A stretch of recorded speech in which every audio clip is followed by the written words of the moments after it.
a rotar, doctor, disculpe. A ver, ¿quién va a empezar? Yo, Mejía Urbina. A ver, un ratito.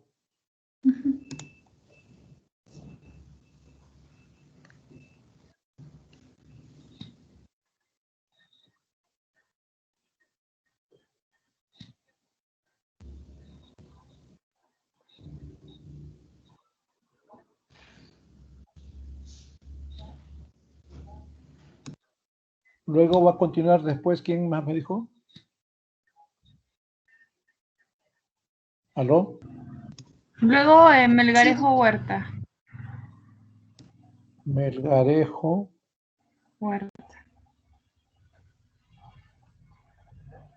Huerta, ¿su nombre? Diana. Diana. Y ahí, en tercer lugar. Minaya Sarango Diego. Minaya Sarango. Sí, Diego. Diego. Ya, son 3 alumnos, ¿no? Sí. Sí, doctor. Muy bien. Entonces vamos a continuar con el ciclo de seminarios de interacciones fármaco-nutrientes. Solamente para hacerles la presentación a ustedes de la importancia que tiene la asignatura y su aplicación en la recuperación de la salud de los pacientes.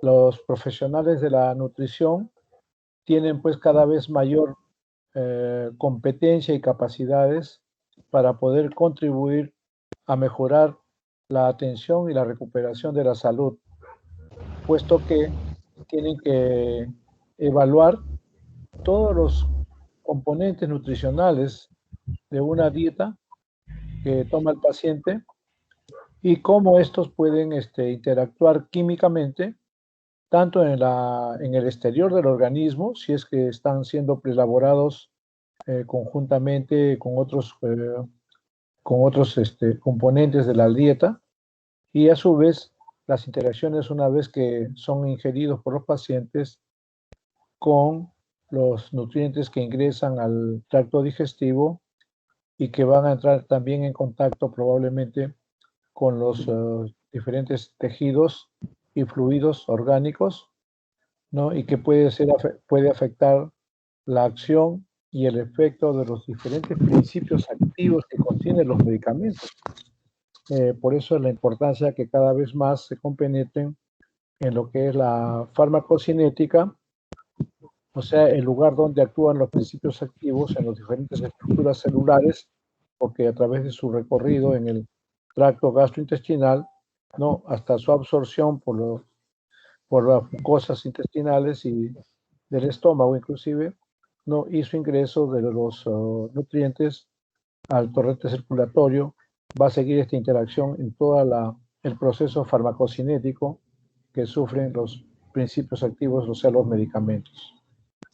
Y de ello implica pues que tiene que haber un estudio profundo del profesional en cuanto a la patología que está padeciendo el paciente, su estado de salud, su estado de recuperación y los cuidados que requieren en cuanto a su cumplimiento terapéutico y también a la nutrición que van a recibir o vienen recibiendo los pacientes en el establecimiento de salud. Bueno, entonces dicho esto, cedo la palabra a la señorita Mildred Mejía para que nos haga la presentación de estos seminarios de fármacos y dietas utilizados en el tratamiento de estos trastornos nutricionales y bioquímicos también, por supuesto, de las dislipidemias y las enfermedades de la diabetes en sus diferentes modalidades y características. Adelante, señorita Mildred. Gracias, doctor. Bueno, vamos a empezar hablando de la dislipidemia y uno de los conceptos sencillos es que se caracteriza por el aumento de los niveles de colesterol, que se le conoce como hipercolesterolemia, y también de triglicéridos. Siguiente, por favor. Bien, para entender esto, para hablar de la fisiopatología, hay que entender cómo es que van a circular los lípidos en nuestro organismo. Entonces, estos van a ir pues, dentro de lipoproteínas. Tenemos como, por ejemplo, triglicéridos y ésteres de colesterol. Las lipoproteínas están formadas por una bicapa de fosfolípidos y por apoproteínas. Las apoproteínas son muy importantes ya que cumplen una función protectora y tienen receptores específicos. Estas le van a dar la dirección a la lipoproteína a dónde tiene que ir y también confieren características y funciones, ¿no? Y acá tenemos las lipoproteínas como los kilomicrones, las VLDL, las IDL, las LDL y las HDL. Siguiente, por favor.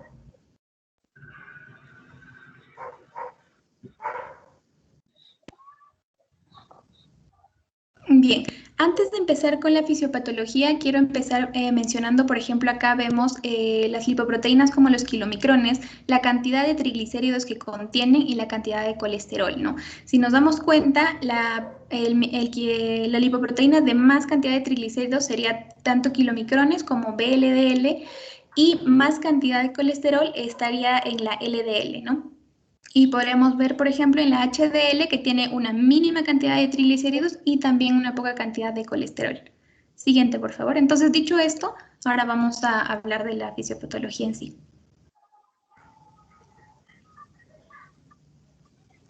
Bueno, acá tenemos una imagen en la que podemos ver acá el intestino y tenemos lo que hemos consumido de la dieta. Después de haber consumido en la dieta grasas, carbohidratos, estos se van a absorber en el intestino y pues como la grasa no puede ir directamente a la sangre, va a ir a la linfa y ahí se va a convertir por un proceso en kilomicrón. Este kilomicrón lo que va a hacer es, va a tener una apoproteína que es la B48. Esta B48 le va a conferir una importancia, que es que el kilomicrón va a ir a repartir los triglicéridos que contiene a todos los tejidos, ¿no? Como adiposo y muscular. Entonces, el kilomicrón luego se va a unir la otra apoproteína que sería la apoproteína C2. Esta es de gran importancia porque esta va a ser la que va a activar a la lipoproteína lipasa, la que va a permitir esta entrada de los triglicéridos a las células. ¿No? Luego de este proceso también se le une la apoproteína E y la apoproteína E tiene una importancia muy grande ya que esta es la que le va a dar la dirección a este kilomicrón hacia el hígado. Al llegar, cuando el kilomicrón ya ha repartido estas cantidades de triglicéridos a todo el organismo, bueno, los tejidos, se va a convertir en kilomicrón remanente. Este kilomicrón remanente va a ingresar al hígado. En el hígado tenemos una enzima, que es la esterasa hepática. Esta va a, el colesterol que está esterificado lo va a convertir en libre. Y entonces aquí vamos a obtener nuevamente lo que sería el VLDL, que ya se le conoce como la circulación endógena. Porque el VLDL aún contiene una gran cantidad de triglicéridos, ¿no? El VLDL, perdón, va a tener un mismo recorrido que casi el kilomicrón, pero este tiene otra apoproteína que es la apoproteína A100, ¿no? Y también se unen la C2 y la E, pues para activar a la lipoproteína lipasa y permitir que estos triglicéridos puedan ingresar a los tejidos. Finalmente no, va a llegar un punto en el que esta VLDL se va a convertir en IDL. De la IDL pasan dos procesos. Uno es que aquí va a aparecer la HDL con su apoproteína A y esta va a activar a la enzima LCAT y esta lo que va a hacer es esterificar al colesterol. Había mencionado que en el hígado el colesterol va a estar libre y las VLDL tienen colesteroles libres, pero este colesterol los va a esterificar la LCAT de la HDL y luego se los vuelve a transferir la IDL convirtiéndose finalmente en la LDL. ¿No? Y bueno, la LDL, como hemos visto, tiene una gran cantidad de colesterol y tiene una apoproteína que sería la B100. Entonces, esta tiene un receptor único en el hígado que cumple sus funciones, ¿no? Y luego el LDL va a transcurrir por la circulación, cumpliendo sus funciones de brindar el colesterol en los tejidos.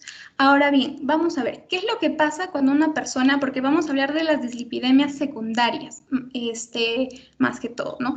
¿Qué pasa cuando una persona ingiere una gran cantidad de energía y no la está eliminando, ¿no? Con ejercicio. Entonces, va a haber la lipoproteína lipasa ya no se va a activar, pues porque ya no necesita el tejido.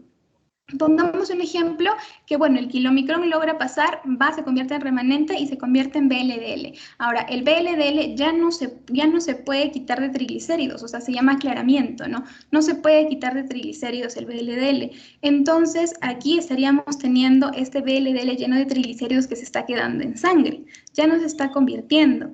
Entonces, el problema de que se quede en sangre ciertos compuestos que no deberían estar permiten una interacción que no se debería dar. Y ahí es cuando, por ejemplo, la VLDL le va a transferir triglicéridos a la LDL y esta LDL va a ser recepcionada por el hígado y la va a convertir en una LDL como unas micelas pequeñas y densas, que estas tienen una capacidad mucho más facilitada de poder ingresar a la célula, y pues estas me van a generar esta problemática de la heterogeneidad, ¿no? en los vasos sanguíneos. Entonces, este más o menos sería el proceso de cómo es que se da las dislipidemias por un consumo excesivo. Bueno, acá he puesto, por ejemplo, 2X, en el que cuando ya hay un demasiado consumo, los kilomicrones tampoco se van a convertir, ¿no? Entonces vamos a tener una gran cantidad de kilomicrones, una gran cantidad de VLDL y también, obviamente, de LDL. Y bueno, a partir de esto, pues mis compañeros van a hablar sobre los fármacos que van a incidir, por ejemplo, en la reducción de la absorción o tal vez en la inhibición de la síntesis, y eso lo van a explicar mis compañeros de los fármacos. Le doy paso a mi compañera. Adelante. Melgarejo, ¿no?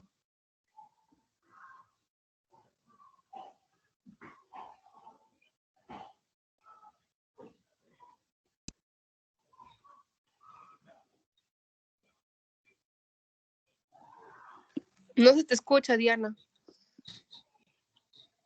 ¿Aló? Diana, Melgarejo. Sí, profesor, mi audio estaba apagado, discúlpeme. Voy a volver a mencionar. Como dije, para el tratamiento de las dislipidemias son varios fármacos que se utilizan, pero en este caso yo voy a explicar sobre las estatinas y lo que son los secuestradores de ácidos biliares. En el caso de las estatinas, pues, ¿cuál es su mecanismo de acción? Para saber, lo primero que tenemos que saber que estas estatinas, su función es prácticamente inhibir la enzima de la HMG-CoA reductasa. Por ejemplo, acá en la imagen podemos ver de que este es el proceso para que se forme el colesterol. Estamos hablando dentro del hepatocito, o sea, dentro del hígado. Entonces, por ejemplo, acá podemos ver el HMG-CoA, luego se convierte en mevalonato, isoprenoides y luego colesterol. Pero, ¿qué va a hacer este fármaco que es la estatina? Es de que va a actuar a la altura o, bueno, a nivel de la enzima de HMG-CoA reductasa y lo va a bloquear. ¿Y qué pasa cuando lo bloquea? Pues ya no va a haber producción o síntesis de colesterol. Por ende, por ejemplo, en la siguiente imagen que está mejor especificado, podemos ver de que luego de que este fármaco bloquee a esta enzima para la producción de colesterol, dentro del hepatocito va a haber una reducción de producción de colesterol. Entonces, por un sistema de regulación y porque necesita compensar que no hay esta producción, pues lo que va a hacer es de que el hepatocito va a hacer que los receptores de LDL pues se incrementen, ¿no? En lo que es la membrana de alta afinidad de lo que es el hepatocito, y pues como va a aumentar los receptores de LDL, pues lo que va a hacer de que el LDL plasmático es que ingrese dentro del hepatocito, porque necesita la regulación, ¿no es cierto? Para que de ahí se siga produciendo lo que es el colesterol. Entonces, cuando esto pasa, entonces, ¿qué es lo que va a pasar? Si es que está ingresando todo el LDL del plasma, pues dentro del hepatocito va a haber un incremento, ¿no? Pero ¿qué pasa en el plasma? Ya no va a haber una disminución bien marcada de lo que es el LDL plasmático, ¿no? Entonces, como esta es su función prácticamente, reducir el LDL de lo que está en el plasma, pero a la vez el VLDL va a haber también una reducción en su síntesis, ¿no? Y entonces esto también va a favorecer en cierto modo a la reducción de los triglicéridos.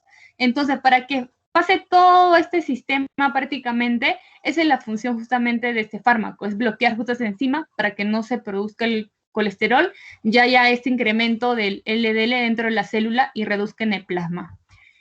Bueno, el uso terapéutico podemos encontrar varios fármacos dentro de este grupo, como la lovastatina, simvastatina, pravastatina, en las cuales las dosis son aproximadamente de 20 miligramos hasta 40 miligramos y la dosis máxima es de 80 miligramos.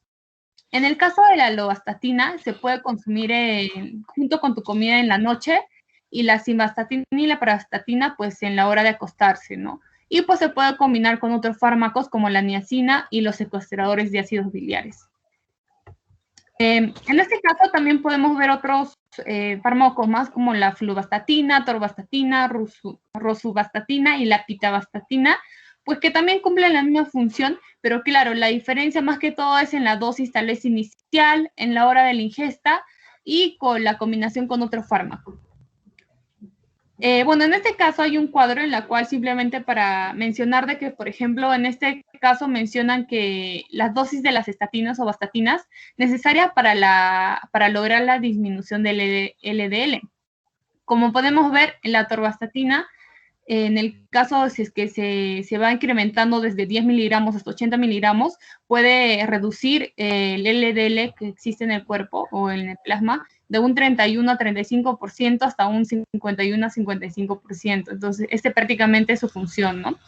Y en el efectos del tratamiento, pues como mencioné, puede lograr disminuir los triglicéridos por acción de las estatinas. También puede, ¿cómo se dice? Tiene efectos sobre las concentraciones de HDL, puede aumentarlo, pero no necesariamente es esa su función, o sea, no hay algo que te especifique que necesariamente los aumenta, y pues en el caso de los niveles de LDL, pues los reduce, ¿no? Y en efectos, también tiene efectos cardioprotectores potenciales, además de disminuir el LDL, ¿no? Como mencioné. Bueno, en lo que es absorción, distribución y metabolismo de este fármaco, que es las estatinas, que es un grupo de fármacos, pues en el caso de su absorción intestinal es de 30 a un 85%. Usualmente se administra en forma de beta hidroxiácido, que va a inhibir esta enzima que anteriormente les mencioné. Y en el caso de la simvastatina y la lovastatina, pues en este caso no directamente se administran en la forma de beta hidroxiácido, sino que se tienen que transformar recién a estos compuestos en el hígado, ¿no? Y la disponibilidad es de 5 a 30% de las dosis administradas. Y en el caso de plasma, de estos fármacos, pues más del 95% de las estatinas y sus metabolitos están unidos a proteínas para su transportación, ¿no?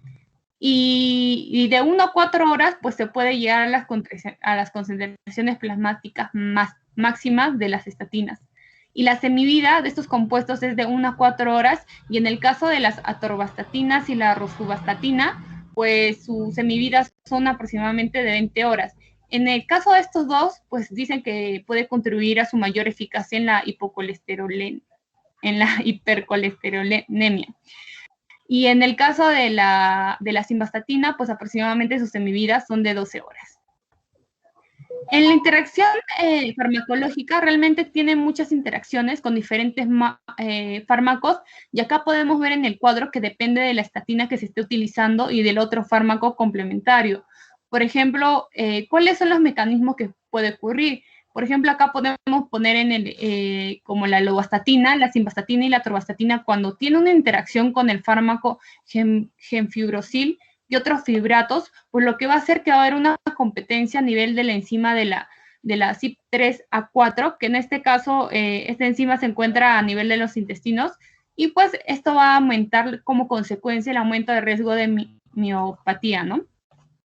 Otro efecto también, por ejemplo, es la de la fluvastatina, que puede ser con otro fármaco como la amiodarona, simetirina, omeprazol también está en estos grupos. Y esta combinación, esta interacción de estos dos fármacos, pues puede haber también una inhibición de la enzima de CYP2C9, ¿no? Y esto puede también disminuir, en este caso, disminuye, pero en contra de este fármaco que es la estatina, porque va a disminuir el metabolismo justamente de ¿no?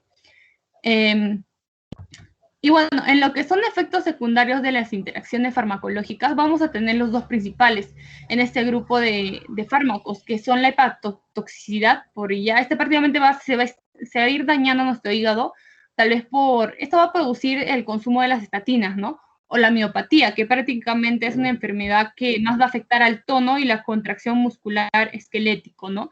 Del movimiento voluntario que tenemos.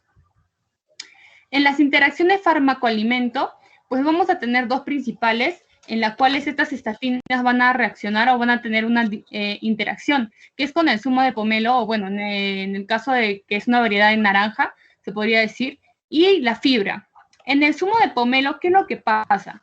Es que este zumo de pomelo va a inhibir prácticamente la enzima del CYP3A4, que es del citocromo P450, que pertenece o está en el intestino delgado y también en partes del hígado, ¿no? ¿Y qué es lo que pasa? Es que este zumo, como va a inhibir este tipo de enzimas, pues va a hacer de que el efecto del fármaco aumente y haya mayores reacciones adversas. Y en este caso, más que todo, va a funcionar como un inhibidor del fármaco. Y no necesariamente necesitas consumirlo en muchas cantidades, sino se refiere que en una cantidad de 200 mililitros ya tiene un efecto inhibidor. Y por ejemplo, si es que yo lo consumo hoy, por ejemplo, hoy consumo el zumo de pomelo y mañana tomo mi estatina, pues hay un gran porcentaje que mañana, por más de que ya pasó casi un día, también inhibe el metabolismo del fármaco, ¿no? O sea, de la estatina. O sea, tiene un día después, aún sigue interaccionando este zumo de pomelo. Y en el caso de la fibra, pues sabemos que la fibra está compuesto o está formado por polisacáridos como la pectina y la celulosa. ¿Y cómo es que actúa esta fibra para la interacción con las estatinas? Es que como hay alimentos que tal vez son altos en fibras, lo que hace es que va a bajar la absorción de las estatinas por la formación de complejos a nivel del lumen intestinal, ¿no? Entonces, por este complejo ya no se llega a absorber correctamente este tipo de fármacos. Bueno, el siguiente fármaco va a ser las resinas secuestradores de ácidos biliares. ¿Cuál es su mecanismo de acción? De manera sencilla, lo que dice el título del fármaco o del grupo de fármacos es lo que realmente va a hacer. Lo que hace, por ejemplo, el colesterol, que puede ser de la dieta o tanto de la biosíntesis, pues se va a convertir en ácidos biliares para luego ser excretados o segregados y luego, bueno, se va a ser eliminado mediante las heces, ¿no? Pero ¿qué pasa? Cuando los ácidos biliares van a ser segregados, pasan por el intestino. Y justo en esa parte es lo que va a actuar este tipo de fármacos, porque va a inhibir la reabsorción de los ácidos biliares, se podría decir, pero que dentro es el colesterol, y que siga, ¿cómo se dice? Que vuelva al organismo, ¿no? Entonces, lo que hace es que, como inhibe la reabsorción, entonces simplemente lo eliminamos y ya no hay reabsorción. Esa es su función de este grupo de fármacos. Acá tenemos la colestiramina, el colestipol y el colesevelam. En este caso, por ejemplo, lo tenemos en presentaciones de polvo y en comprimido sólido.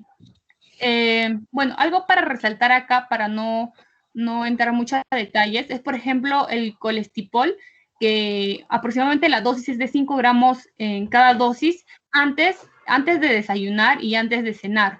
Y es aproximadamente la frecuencia de 1 sobre 2 veces por día, ¿no? O sea, el antes del desayuno y antes de la cena.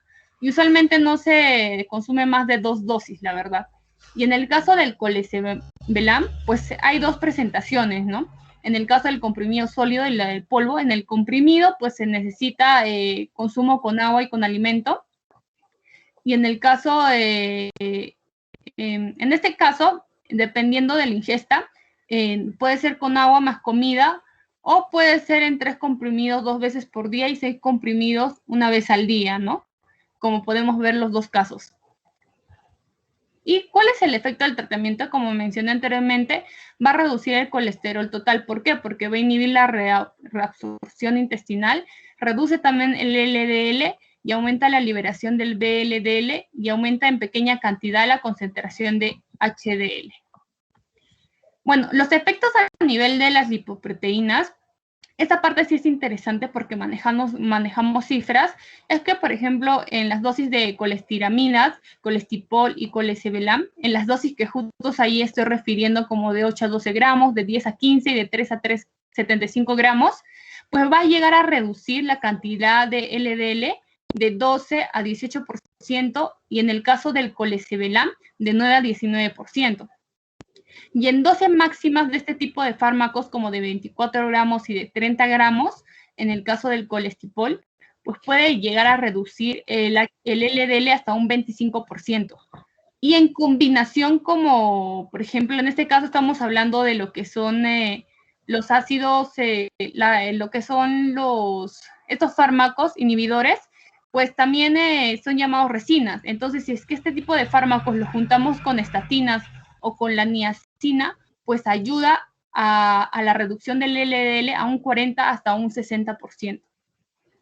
Entonces, la disminución de los niveles de LDL por resinas depende realmente de la dosis, ¿no? Como podemos ver que mientras más sea la dosis, es un poco más lo que es la reducción del LDL, pero tenemos que tener en cuenta también los otros efectos, ¿no? Basta 1 o 2 semanas para ya ver la disminución del LDL en una dosis de una resina particular, ¿no? Y en el caso de los triglicéridos, pues estos pueden aumentar transitoriamente y pueden volver a cifras basales. Y en el caso de las lipoproteínas de HDL, pues incrementan a 4 a un 5%. Es poco, pero creo que es algo significativo o importante, puedo decir, de que por lo menos aporten algo, ¿no? Y las dosis máximas originarán efectos adversos en el tubo digestivo. Por eso más que todo mencionaba de que, aunque sí nos mencionan que mayor cantidad podemos llegar a tener mayores efectos, se podría decir, pero también tenemos que ver los efectos adversos, ¿no? De estos medicamentos. En las interacciones con los farmacológicas, pues tenemos que el colesevelam pues no interfiere en la absorción de vitaminas liposolubles o medicamentos como la digoxina, la vastatina, warfarina, metoprolol, quinidina. Se sugiere que los pacientes ingieran sus otros fármacos, como estos los que acabo de mencionar, 1 hora antes o 3 o 4 horas después de ingerir una dosis de este fármaco que es el colesevelam. No se ha estudiado en niños o embarazadas la inocuidad y la eficacia del colesevelam. Otra interacción pues tenemos con la colestiramina y el colestipol, ya que estos se van a unir a muchos fármacos y van a interferir en su absorción, como tenemos los fármacos de tiazídicos, furosemida, propanodol, digoxina, también en otra encontramos la warfarina y algunos estatinas, ¿no? Es prudente, como mencioné, usualmente acá te recomiendan en este tipo de fármacos no consumirlo junto con otro fármaco, ya que puede haber muchas interacciones. Por eso usualmente vamos a ver que se administra 1 hora antes o 3 o 4 horas después de que la persona haya ingerido este tipo de fármacos, ¿no? Y pues los efectos secundarios que podemos tener por el consumo de estos fármacos es que las resinas aumentan los niveles de triglicéridos, porque es como otro efecto que tienen, ¿no? También la dispepsia, ese malestar estomacal, el hinchamiento que podemos sentir, también puede ocurrir el estreñimiento, náuseas y flatulencia y acidosis hiperclorémica. Y en la interacción fármaco-nutriente, en este caso, pues vamos a ver de que prácticamente esta interacción no va a ser tanto directamente tal vez con el nutriente, sino lo que va a ocasionar en estos nutrientes. Por ejemplo, acá vamos a ver de que como en el sistema hemos explicado que este tipo de fármacos prácticamente va a inhibir la reabsorción de este colesterol que va a estar en el intestino, pues va a formar complejos de hierro y de ácido fólico. Y a la vez también en el caso de las vitaminas A que pertenecen a las vitaminas liposolubles y los ácidos grasos esenciales, pues van a bajar su absorción, ¿no?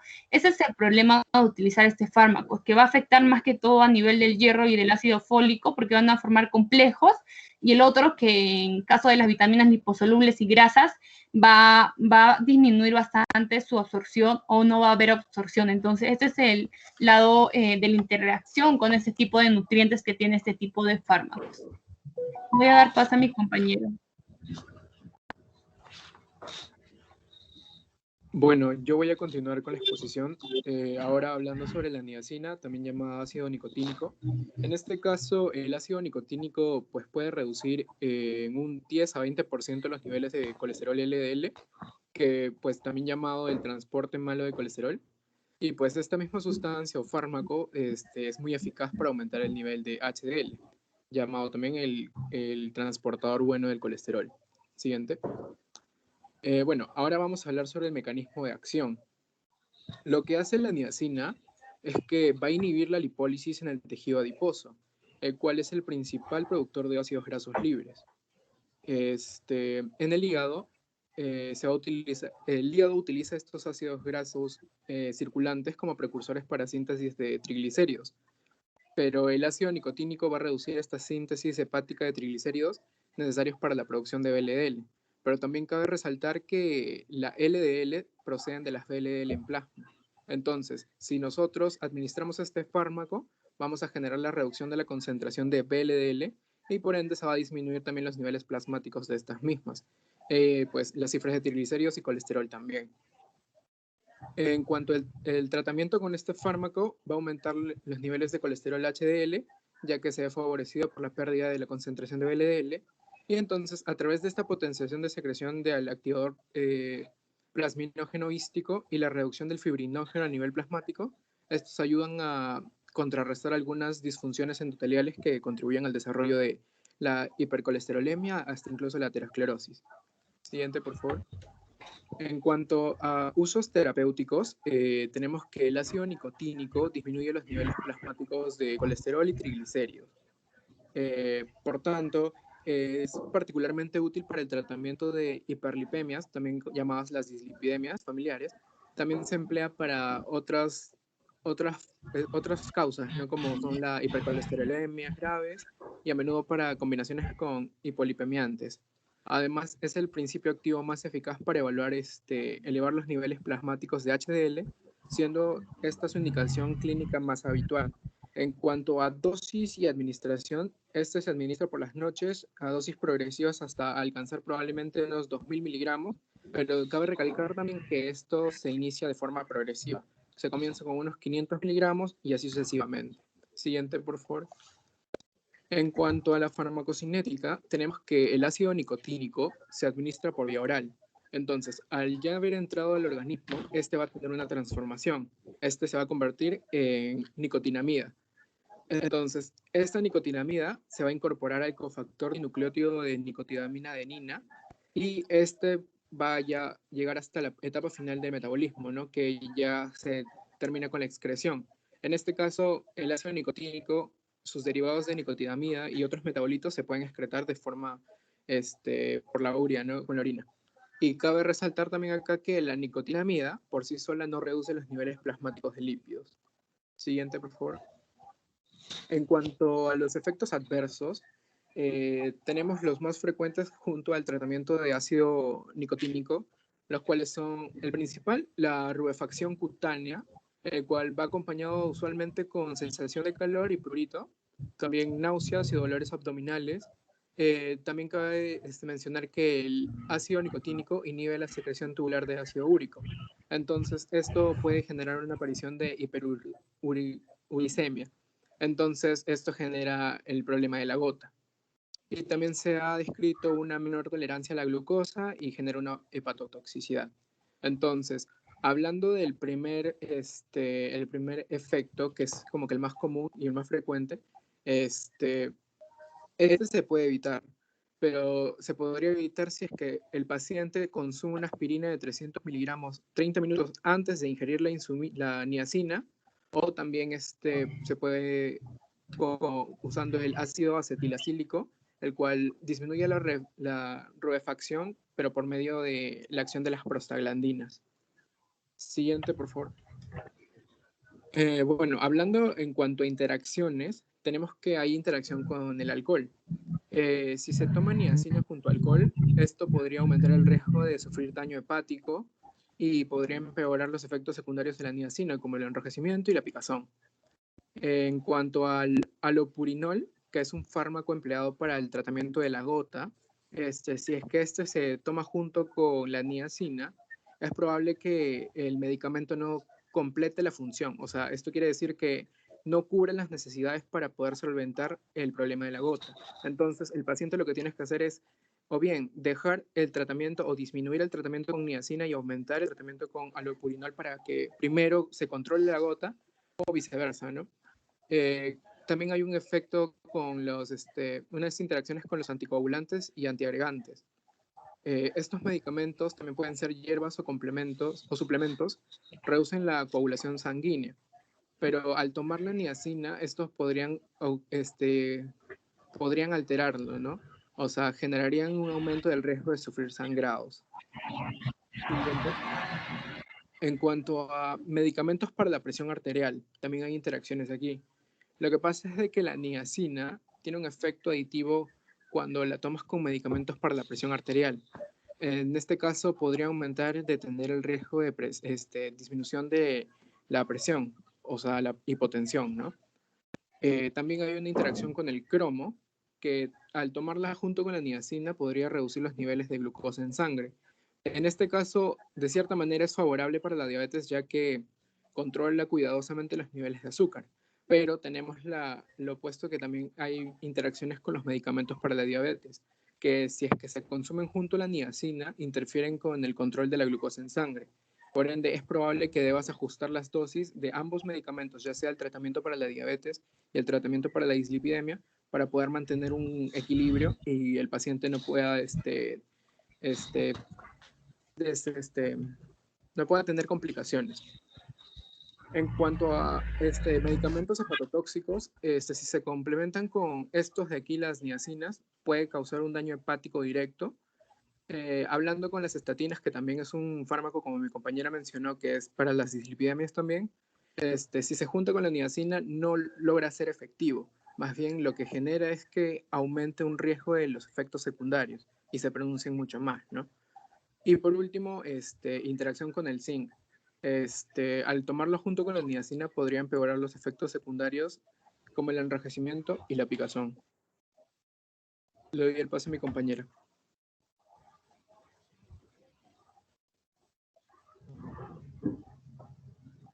Bueno, ahora vuelvo yo, doctor. Soy Mejía Urbina Mildred.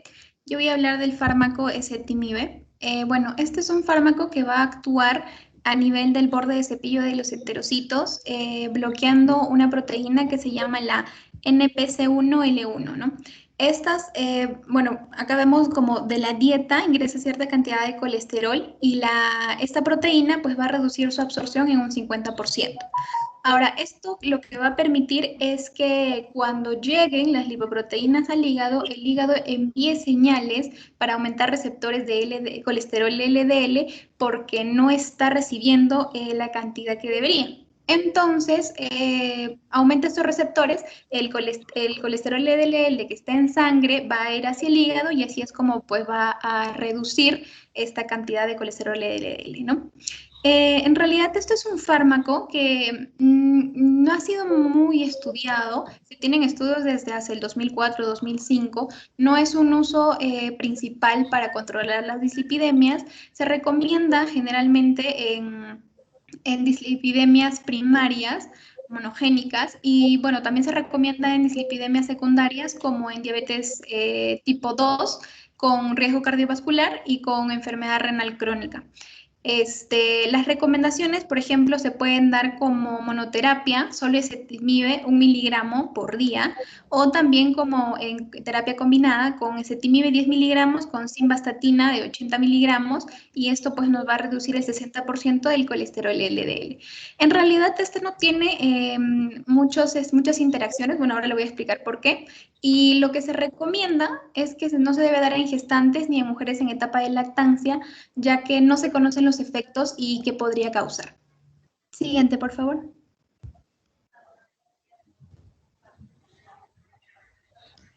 Bueno, vamos a ver la interacción fármaco-fármaco. Como había mencionado, no interactúa en realidad con los fármacos porque no está metabolizado por enzimas, por la citocromo P450. Nosotros sabemos que esta es la encargada de metabolizar aproximadamente el 60% de fármacos. Entonces, al no ser metabolizada por esta, no tiene esa interacción directa. Pero sí encontré una información en la que nos habla de los secuestradores de ácidos biliares, por ejemplo, la colestiramida.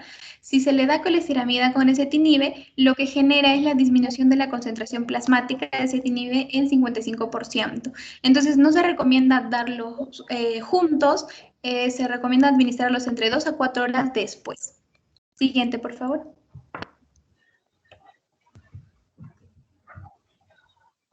Bueno, la interacción fármaco-alimento, como había mencionado, el ezetimibe no se va a interferir por el consumo de alimentos, entonces se puede consumir este fármaco tanto en ayunos como con alimentos, ¿no? Y pues, no, como dice, no disminuye su biodisponibilidad por alimentos y pues tampoco va a afectar en la absorción de vitaminas hidro y liposolubles, porque su mecanismo de acción simplemente es bloquear una enzima, perdón, una proteína y no tiene mayor acción. Bueno, doy pase a mi compañero.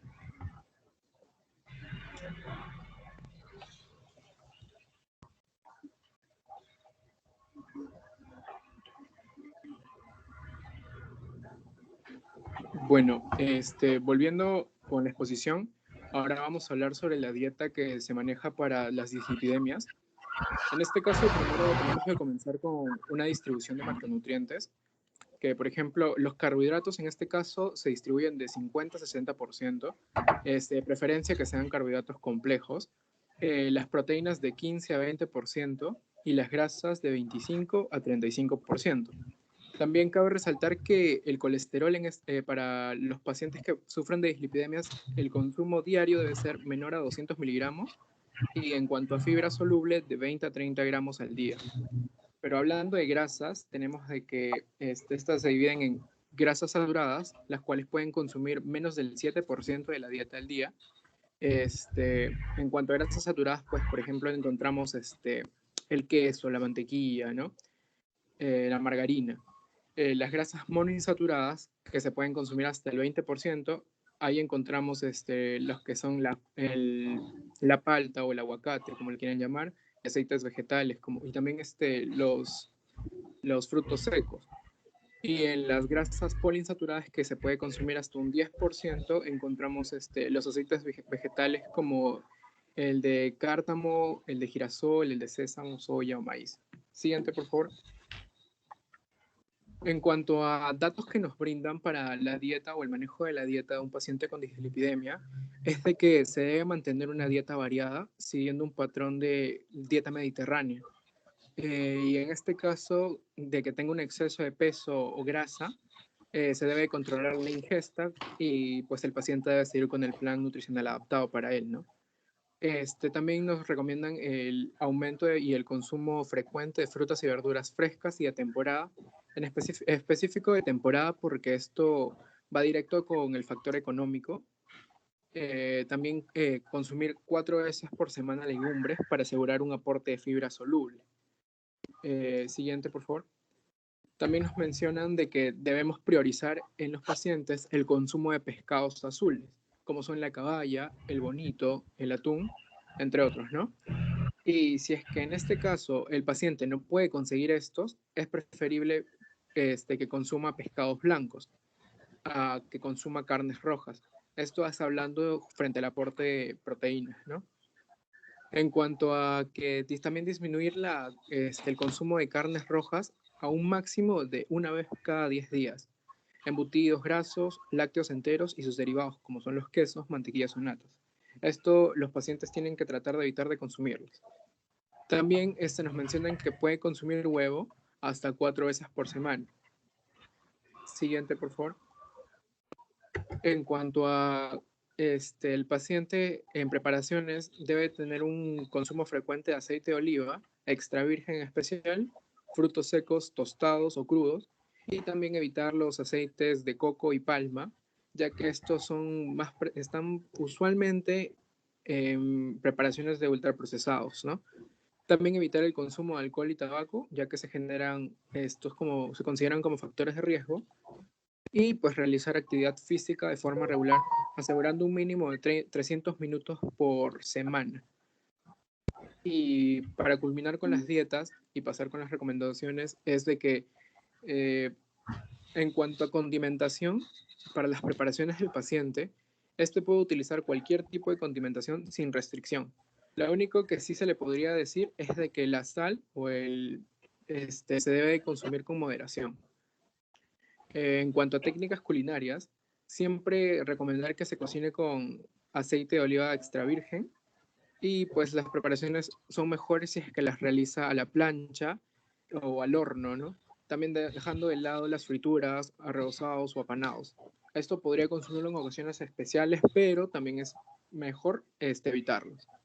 En cuanto a frecuencia de consumo de alimentos, debe comer frutas y verduras todos los días, ya como nos dice la OMS, de 3 a 4 frutas, legumbres mayor a 4 veces por semana por el aporte de fibra soluble, pescados azules mayor a 2 veces por semana debido a que nos aporta ácidos grasos omega 3, que también son considerados como un tratamiento, ¿no? También el pescado blanco, como había mencionado, más de 2 veces, y 2 veces por semana frutos secos. Y pues los frutos secos son importantes porque te aportan también grasas saludables. Y en cuanto al alcohol, se debe moderar el consumo debido a que genera interacciones con los fármacos que los pacientes consumen, y pues en casos de embarazo, sobrepeso o pacientes con hipertrigliceridemias, se tiene que suprimir el alcohol. Le doy paso a mi compañera Diana. Bueno, volviendo con recomendaciones para la prevención para lo que es la dislipidemia, pues de manera general tenemos que hablar de una dieta adecuada, un estilo de vida saludable, de adoptar y modificar el estilo de vida, ¿no? Por ejemplo, el de evitar lo que son fumar, o tales personas que están en riesgo, ¿no? Como los obesos, diabéticos, hipertensos. Entonces tenemos ya que tratar acá de ver más que todo modificar un estilo de vida, ¿no? Por ejemplo, acá hay una pirámide donde que podemos, bueno, ver algunas recomendaciones nutricionales. Algo que quiero resaltar es de que, por ejemplo, la ingesta de colesterol debe ser inferior a 300 miligramos por día. Y en el caso del consumo de alcohol, pues te dicen de que tiene que ser inferior a 30 gramos diarios. Y en obesos y diabéticos con sobrepeso deben adoptar una dieta hipocalórica, ¿no? Para reducción del peso y evitar así todos los problemas que vienen, ¿no? Bueno, acá hay un cuadro de alimentos que son más recomendados para este tipo de pacientes. Y pues acá lo que quiero más resaltar en lo que es recomendaciones es de que hay varios estudios en la cual pues, se demuestra.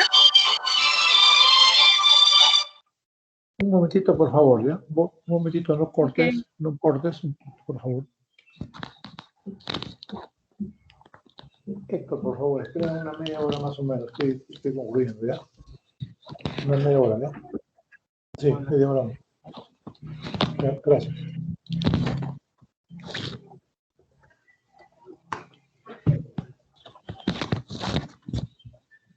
Continuamos, Diana, por favor. Ok, bueno, como decía ya mi compañero y tanto como yo, hemos mencionado que el tema de la alimentación, aparte de los fármacos, es como un punto muy clave para el tratamiento o prevención de este tipo de enfermedades como son las dislipidemias. Pero algo que no se nos tiene que olvidar es el impacto del ejercicio físico que va a haber en el metabolismo de los lípidos y la dislipidemia, ¿no? Como por ejemplo en esta revista de nutrición clínica y metabolismo, pues nos dice que prácticamente el ejercicio de duración y el ejercicio de resistencia, pues provocan diferentes respuestas que resultan en efectos diferenciales sobre el metabolismo de los lípidos y las lipoproteínas. Por ejemplo, acá nos da unas recomendaciones para lo que es de actividad física, ¿no? Por ejemplo, móvil o sin dislipidemia y móvil con dislipidemia. Por ejemplo, en pacientes con dislipidemia, pues el objetivo es reducir el LDL del colesterol y los triglicéridos y aumentar el HDL, ¿no? Por ejemplo, acá las recomendaciones que nos da es que debería hacer la actividad física mayor a 30 minutos por día, 5 veces por semana de ejercicios aeróbicos y a 70-80% de la reserva de frecuencia cardíaca. Y progresando así a 85% de la reserva de la frecuencia cardíaca. Y no solo eso, no solo ejercicios de aeróbicos, sino también las que son ejercicios de resistencia, ¿no? A un 75-85% en repeticiones máximas, ¿no?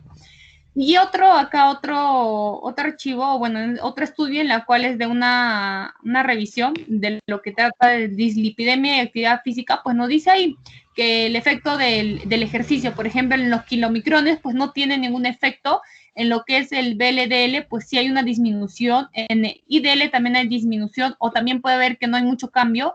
En el caso del LDL también puede haber una disminución, o también puede ser que no haya mucho cambio.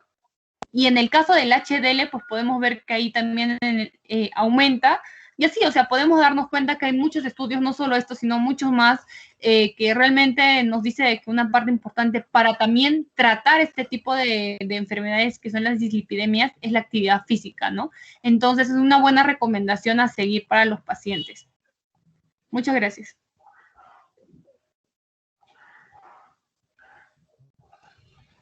Bueno, ahora Muy vamos a bien. continuar con la diabetes tipo 2.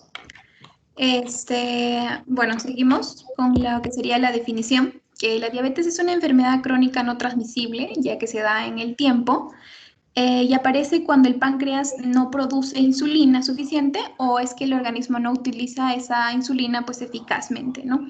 El efecto de la diabetes no controlada se le conoce como hiperglucemia, que bueno, lo decimos como simplemente como azúcar, aumento de azúcar en sangre. Siguiente, por favor. Para hablar de la fisiopatología de la diabetes nos tenemos que centrar en 3 puntos muy importantes que serían la obesidad, la resistencia a la insulina y el deterioro de la célula, el deterioro de la célula beta, ¿no? Porque estos 3 factores me van a llevar, o sea, está muy correlacionado para llevarme a tener diabetes mellitus tipo 2. Siguiente, por favor.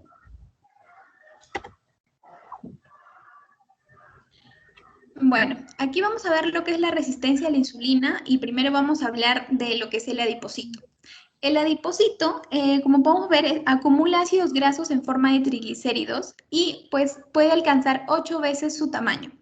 Esto es muy importante ya que cuando hay un excesivo consumo, estamos hablando de obesidad, el adipocito ya no va a permitir el ingreso de más ni triglicéridos, ni colesterol, nada. Entonces, estos ácidos grasos que se acumulan como triglicéridos en el adipocito, lo que van a hacer es migrar ¿a dónde? A órganos donde no deberían, como por ejemplo al músculo esquelético y al hígado. ¿Y cuál es el problema con esto? Pues que el músculo esquelético es el principal órgano blanco de la insulina, que bueno, va a absorber el 80% de la glucosa circulante.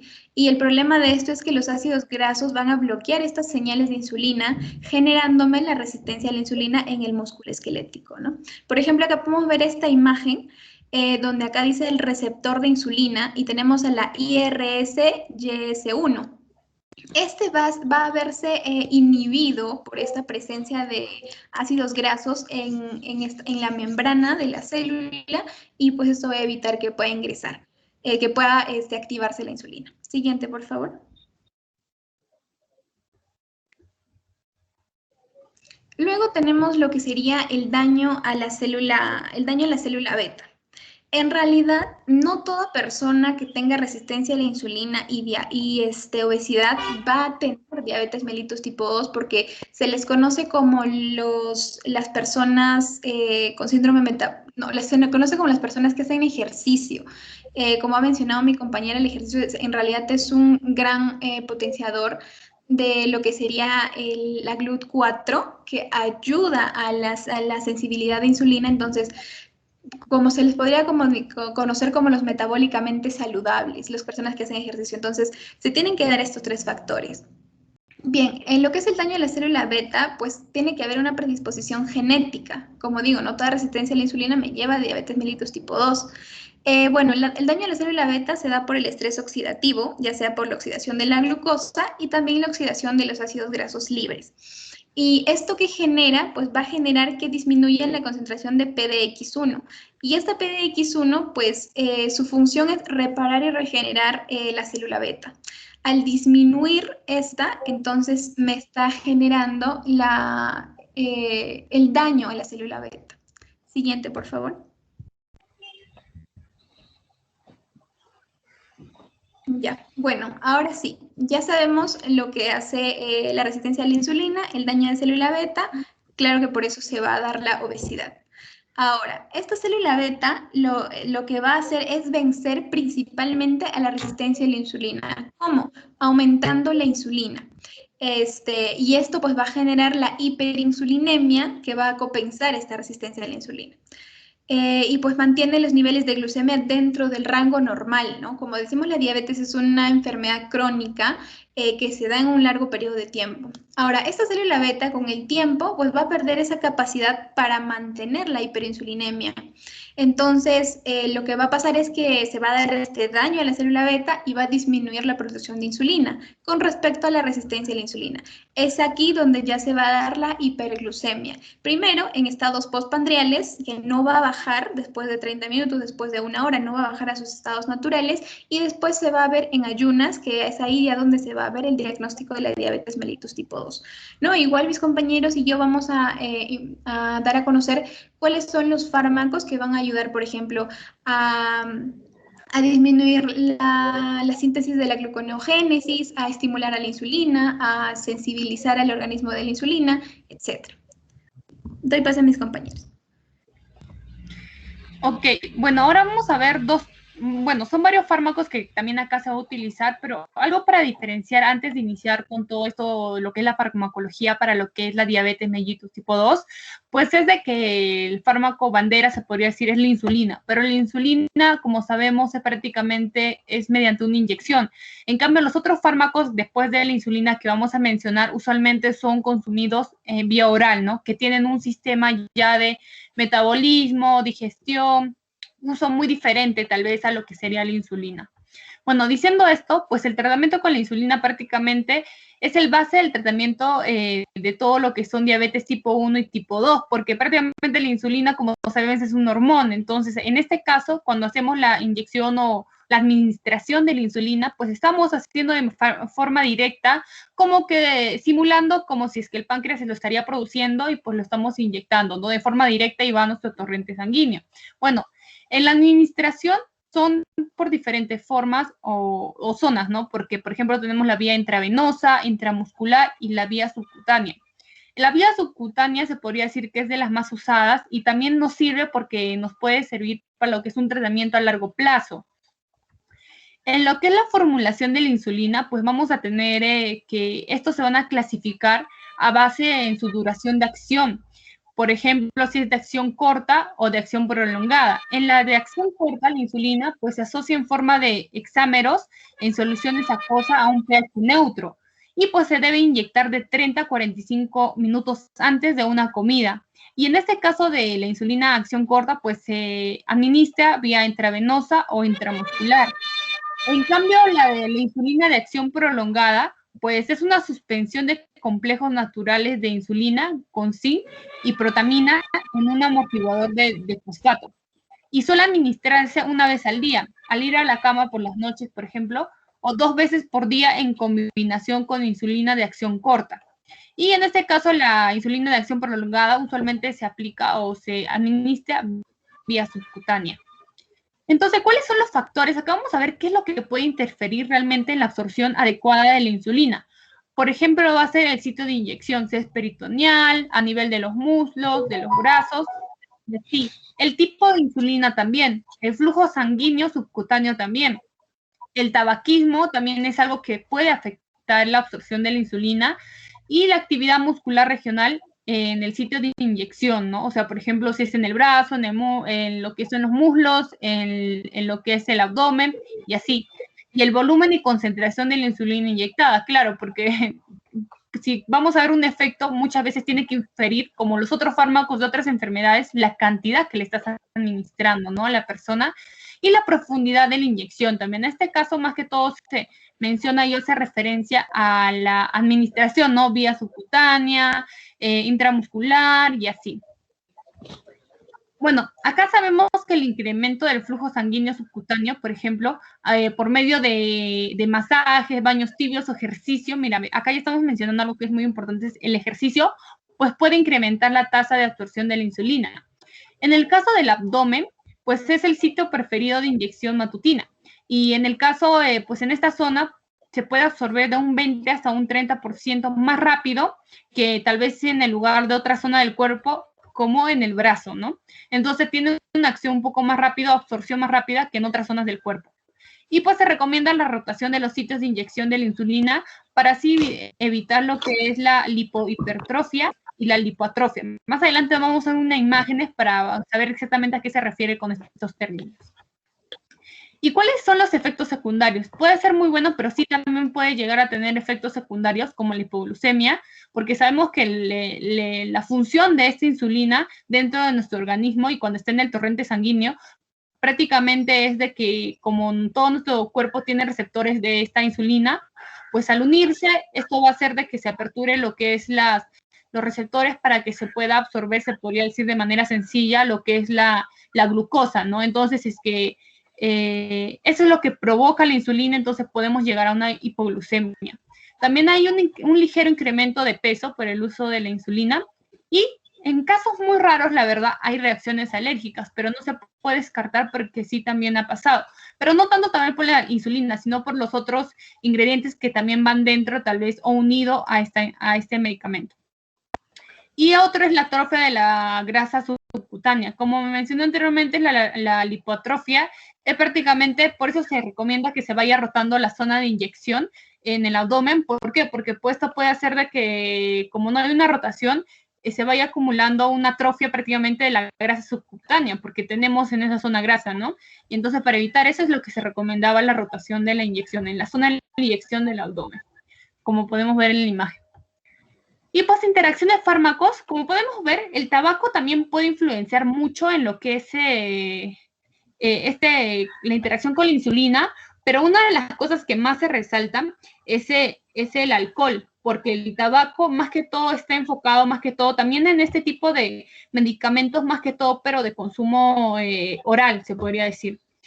En el caso del alcohol, ¿cómo es que reacciona el alcohol con la insulina? Pues en diabéticos que están con insulina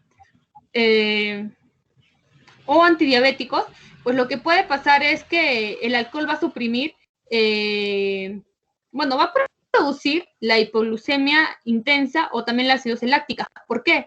Porque el alcohol va a modificar las células beta pancreáticas y entonces, ¿qué va a pasar? Que va a haber mayor producción de insulina y en este caso también va a afectar a nivel del NAD y el NADH. Y pues en conclusión, ¿qué es lo que pasa con el alcohol? Es que va a potenciar el efecto que va a tener la insulina, ¿no? Entonces, si es que va a potenciar el efecto de la insulina, entonces dentro del organismo, modificando el organismo, es que se va a absorber o se va a producir más insulina. Más insulina podemos llegar a una hipoglucemia fácilmente. Y el tabaco, en el caso del tabaco, también va a afectar a nivel de la administración de la insulina. ¿Por qué? Porque el tabaco va a impedir la acción en este caso, de la insulina. ¿Cómo? Porque el tabaco aumenta la glucosa en sangre. Entonces, los fumadores, que mayormente, casi en un 30% o más, van a aumentar las necesidades de insulina en su cuerpo. Esto es en el caso de los fumadores.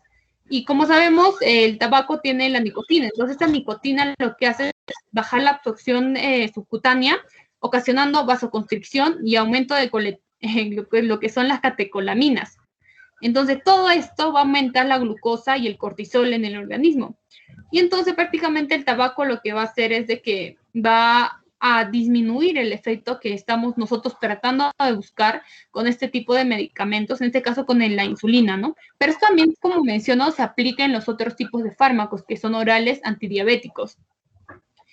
Entonces, en conclusión, el tabaco y tanto el alcohol potencia el efecto de la insulina. En cambio, en el caso del tabaco, pues aumenta la glucosa en plasma, ¿no? Por todo ese proceso que mencioné.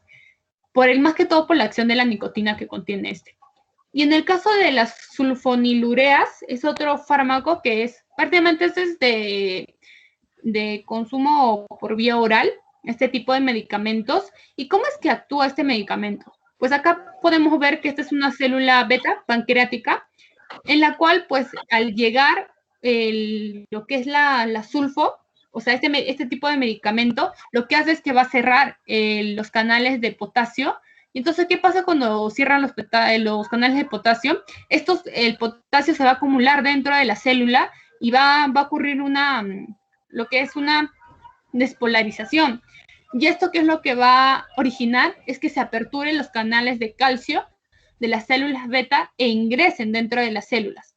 Entonces, todo esto, como ya hay lo que es el ingreso del calcio, pues va a originar la segregación de la insulina. por este proceso. Y la sulfonilurea pues se une para este mecanismo para bloquear este cierre del canal de potasio, pues mediante el receptor de SUR1, ¿no? Hay otro receptor que es el SUR2, pero esto que está a nivel del corazón, se podría decir, o del tejido del corazón. Entonces, ese prácticamente es un bloqueador del cierre de los canales de potasio, y al bloquear, pues origina la despolarización, el ingreso del calcio y por ende la segregación de la insulina. Esa es su función, hacer que la célula segregue insulina, ¿no? Porque es lo que necesitamos una persona que sufre de diabetes tipo 2. En los usos terapéuticos, pues las sulfonilureas se utilizan más que todo para el tratamiento de la hiperglucemia en individuos con diabetes tipo 2. Del 50 al 80% responde a esta clase de fármaco, o sea, como que sí tiene buena aceptación. Y, por ejemplo, en algunos individuos con diabetes neonatal, o sea, que prácticamente han nacido con diabetes, pero aún no se define tal vez cuál puede ser este tipo, responden también a este tipo de fármacos, ¿no? Y, bueno, un número significativo también de pacientes que al inicio responden, más tarde también dejan de responder a este tipo de fármacos, como son las sulfonilureas, y desarrollan una hiperglucemia inaceptable. Este más que todo es como consecuencia de un cambio en el metabolismo del fármaco o con mayor probabilidad por la progresión de la insuficiencia de las células beta, ¿no? Y las contradicciones para el uso de este tipo de fármacos incluye diabetes tipo 1, el embarazo, lactancia, insuficiencia hepática o renal significativa, pues se recomienda que en este tipo de también enfermedades no se incluya este tipo de fármacos, ¿no? Y pues acá dentro de las sulfonilureas, pues tenemos la clorproramida, tolazamida, tolbutamina. Ahí podemos tener la dosificación diaria y la duración de acción, ¿no? Usualmente son en horas de mayor a 48 horas, de 12 a 24 horas y de 6 a 12 horas. Y acá tenemos las sulfonilureas de segunda generación. Las de segunda generación se podría decir que son de las que son más recientes a diferencia de la primera generación, ¿no? Ahí, por ejemplo, podemos encontrar la glimepirida, glipizida, glibenclamida, y pues la cantidad que se administra, en este caso, en estos fármacos de segunda generación, pues podemos darnos cuenta que su cantidad de dosificación son menores y el tiempo de acción son muy parecidas a las otras, ¿no? Y comparando entre todas las sulfonilureas, usualmente el tiempo de acción de la mayoría, o bueno, de algunos, el más alto es de 24 horas. La absorción y distribución y metabolismo y excreción. En este caso, las sulfonilureas se absorben de manera efectiva en el tubo digestivo. El alimento y la hiperglucemia disminuye la absorción. O sea, en este caso también va a haber interferencia de alimento para lo que es la buena absorción de este tipo de medicamentos. Y en el plasma, la mayor parte de las sulfonilureas, del 90 al 99%, se encuentra unida a una proteína. Para que se puedan transportar las sulfonilureas, se unen a una proteína y en particular en este caso se resalta que es la albúmina, ¿no? Y los volúmenes de distribución de la mayoría de las sulfonilureas, pues es de 0,2 litros por kilogramo. Y la semivida es corta, de 3 a 5 horas, y en el caso de, por ejemplo, sus efectos hipoglucemiantes son evidentes durante 2 a 24 horas y a menudo pueden administrarse una vez al día, ¿no? Y el hígado es el que metaboliza todas las sulfonilureas, como otros fármacos más, y los metabolitos se excretan por la orina, ¿no? Y por último, pues se debe administrar con cautela a pacientes con insuficiencia renal o hepática. O sea, tenemos que tener cuidado también si es que sufren de otro tipo de patología, ¿no? Estos pacientes. El efecto de la hipoglucemia antes de las sulfonilureas, más que todo, se incrementa por la disminución del metabolismo hepático, disminución de la excreción renal y desplazamiento de los sitios de unión en proteínas. Como sabemos, si es que se une proteína y hay una alteración entre estos, pues obviamente que va a haber una interacción con este tipo de fármaco. También dependiendo de la excreción renal que se está teniendo y la disminución del metabolismo hepático. Todo esto de por sí afectan al medicamento que es la sulfonilurea. Por ejemplo, acá podemos tener fármacos que, por ejemplo, en este caso de las sulfonamidas, clofibrato, salicilato, pues este tipo de ya se me fue el nombre, pues se desplazan. Pues usualmente este tipo de fármacos que estoy mencionando suelen desplazar a las sulfonilureas de las proteínas transportadoras. Entonces, esto va a incrementar la concentración del fármaco libre, ¿no es cierto? Y en el caso del etanol también afecta a las sulfonilureas. ¿Por qué? Porque puede incrementar la acción de las sulfonilureas y causar hipoglucemia. Y en este caso, cuando se combina la sulfonilurea con, por ejemplo, los andrógenos, anticoagulantes, antimicóticos, también los fluconazol, sales de magnesio, antidepresivos tricíclicos y acidificantes urinarios, pues con todo este grupo de medicamentos puede causar con más frecuencia la hipoglucemia. Y, por ejemplo, este tipo de fármacos que acá podemos ver, todo enlistado como los bloqueadores beta, colestiramida, diaxócido, estrógenos, isoniazida, pues todo este tipo, esta lista de fármacos puede reducir el efecto hipoglucemiante de las sulfonilureas al incrementar el metabolismo hepático, incrementar la excreción renal o inhibir la secreción de insulina.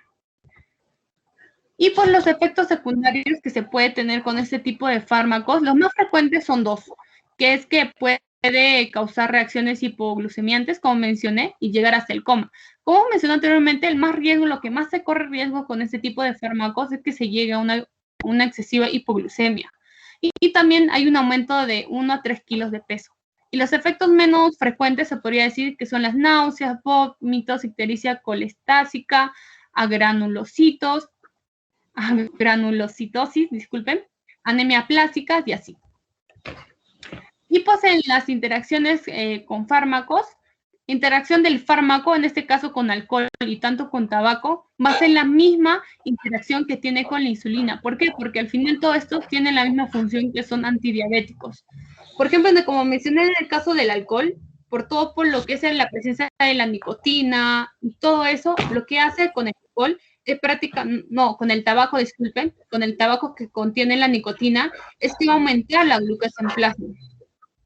Y en el caso del alcohol, pues lo que hace es que potencia el efecto. Entonces, si potencia el efecto, llegamos rápidamente a una hipoglucemia, porque estos fármacos buscan la regulación de la glucosa, pero ¿cómo? Con lo que es la segregación de lo que es la insulina. Entonces, si es que hay una potenciación, obviamente que fácilmente esta persona puede llegar a una hipoglucemia, ¿no? Entonces, por eso con ese tipo tanto con el alcohol, con el tabaco, tiene que ser muy cuidadosos estos pacientes, si tal vez son fumadores o alcohólicos, o si no, si es que es habitual su consumo, pues dejarlo de consumir o restringirlo totalmente, ¿no? Porque pueden llegar a otro, ¿cómo se dice? De un lado a otro, ¿no? Como llegar a un coma por la hipoglucemia. Gracias. Continuando con la exposición, ahora yo voy a hablar sobre el activador del AMPK, en este caso la metformina, el cual es un medicamento recetado para los diabéticos para ayudar al cuerpo a responder mejor a su propia insulina y reducir la producción de glucosa en el hígado, lo que eventualmente ayuda a controlar los niveles de azúcar en sangre. Siguiente, por favor. En cuanto al mecanismo de acción de la metformina, esta incrementa la actividad de la proteína quinasa dependiente del AMPK, y esta se activa por fosforilación cuando se reducen las reservas energéticas celulares. El AMPK activado estimula la oxidación de ácidos grasos, la captación de glucosa y el metabolismo no oxidativo, y por ende entonces reduce la lipogénesis y la gluconeogénesis. El resultado de las acciones es el incremento del almacenamiento de glucógeno en el músculo estriado, menores tasas de producción de glucosa hepática, el aumento de la sensibilidad de la insulina y la reducción de las concentraciones de glucosa en sangre. Se desconoce el mecanismo molecular por el medio de la metformina activa este AMPK, porque se menciona que puede ser un mecanismo indirecto. Y mencionan también que puede ser por el factor que se genera cuando hay una reducción de las reservas energéticas intracelulares. En este caso, tiene poco efecto en la glicemia en los estados normoglucémicos, o sea, una glucemia normal. No afecta la liberación de insulina u otras hormonas de los islotes y rara vez causa hipoglucemia. Sin embargo, en personas que sufren de hiperglucemia leve, la metformina puede reducir las concentraciones de glucosa en sangre al reducir la producción hepática de glucosa. Entonces se incrementa la captación periférica de la misma. Siguiente. En cuanto a la absorción y excreción, la metformina se absorbe principalmente en el intestino delgado. El fármaco no se une a proteínas plasmáticas, entonces la excreción, sin cambio, está en la orina. En cuanto a la semivida, esta tiene una semivida en circulación sanguínea cerca de 2 horas y el transporte de la metformina al interior de las células es mediado por los transportadores de cationes orgánicos, el OCT1 y el OCT2. Siguiente, por favor. Ahora hablaré sobre usos terapéuticos y dosificación.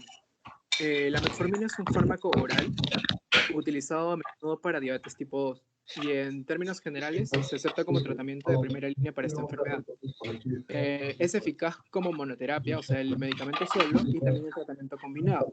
En estas combinaciones se puede dar la metformina con glipizida, glibenclamida, pioglitazona, repaglidina, risoglitazona y sitaglipina. Todos estos también son antidiabéticos. Entonces, la acción de dos antidiabéticos genera una reacción positiva hacia el control de la glucosa en el paciente. La metformina también se encuentra disponible en la formulación de liberación inmediata. La dosis recomendada para esta la fecha es de 0.5 a 1 gramo 2 veces al día y con una dosis máxima de 2.550 miligramos. Las preparaciones de liberación sostenida se encuentran disponibles para su dosificación una vez al día y la dosis máxima es de 2 gramos. Siguiente. La metformina también tiene una eficacia superior equivalente para disminuir la concentración de glucosa en comparación de otros fármacos orales, utilizados también para el tratamiento de la diabetes y reduce las complicaciones relacionadas en los pacientes de diabetes tipo 2. Por lo general, el fármaco no causa incremento del peso, pero también puede llegar a favorecer la reducción del mismo. La metformina no es eficaz para el tratamiento de diabetes tipo 2 y en personas con IGT, que viene a ser la tolerancia alterada de la glucosa, el tratamiento con metformina puede retrasar la progresión de la diabetes. Siguiente. En cuanto a efectos secundarios, tenemos que los más comunes que se presentan en la administración de metformina, de 10 a 25% de los casos incluyen náuseas, indigestión, dolor abdominal cólico, distensión abdominal, diarrea o combinación de estos, ¿no? También tienen efectos directos con la función gastrointestinal, lo que incluye la absorción de sales biliares y glucosa. El uso de metformina se asocia con la reducción del 20 a 30% de las concentraciones de vitamina B12. Y la mayor parte de los efectos secundarios gastrointestinales de la metformina disminuyen con el paso del tiempo. Esto obviamente puede reducirse cuando se dan unas dosis bajas o cuando se comienza desde lo menor hasta lo mayor para poder sustentar con el tratamiento de metformina, ¿no? Siguiente. También algo interesante es la metformina y la acidosis láctica. A menudo se reporta en pacientes que tienen mala perfusión ística, como en septicemias, infarto miocardio, insuficiencia cardíaca congestiva. Pero estudios revelan que insuficiencia renal es una enfermedad asociada que se ha reportado en pacientes con acidosis láctica, pero esto es con el uso de la metformina. Al parecer, la disminución de la tasa de filtración glomerular incrementa las concentraciones plasmáticas de la metformina. Entonces se elimina, al reducir, al generar esto, el fármaco no se puede eliminar fácilmente por la circulación. Es importante también valorar la función renal antes de iniciar el tratamiento con metformina, vigilar la función una vez al año. El fármaco debe interrumpirse inmediatamente cuando la función renal podría disminuir de manera súbita o también cuando van a hacer procedimientos radiográficos en los cuales se utilizan medios de contraste y durante hospitalización por enfermedades graves. Siguiente. La metformina no debe utilizarse en casos de enfermedad pulmonar grave, insuficiencia cardíaca descompensada, hepatopatía grave y abuso crónico del alcohol. Los fármacos catiónicos que se eliminan por secreción tubular renal tienen la posibilidad de interactuar con la metformina, ya que estos compiten con el sistema de transporte tubular renal. Este es un sistema común que van a compartir. Entonces se recomienda que se ajuste a los pacientes la toma de estos medicamentos, ¿no? Ya sean estos cationes como pueden ser la cimetidina, la furosemida y la nefepidina. Siguiente, por favor. En cuanto a interacciones, tenemos que generar interacciones con el medicamento cimetidina, que es un fármaco catiónico, que también obviamente se elimina por excreción. Esto genera un estrecho control glucémico y nos piden ajustar la dosis o cambiar el tratamiento diabético. También hay con glucocorticoides, ya que altera la vía sistémica y local. Los simpático-miméticos, por aumentar la glucemia. Este es un control estrecho sobre el principio y si es preciso ajustar la dosis de metformina para que no genere las interacciones, ¿no? Y también hay interacciones con diuréticos, que los que son especialmente los que actúan a nivel del ASA por mayor riesgo de diacidosis láctica. En este caso también puedo mencionar de que la metformina siempre se tiene que consumir postprandial inmediato y se tiene que evitar el consumo con bebidas alcohólicas, ya que esto también aumenta el riesgo de acidosis láctica. Y de acuerdo a un estudio que estuve viendo, que se realizó en pacientes, se les administró 10 gramos de goma guar, que es fibra soluble, y 1.7 gramos de metformina. Y se vio que hubo un retraso en la absorción del medicamento y una reducción del 40% de concentraciones de en el plasma. Entonces, eso nos indica que consumir la metformina con fibra nos disminuye la efectividad. Siguiente.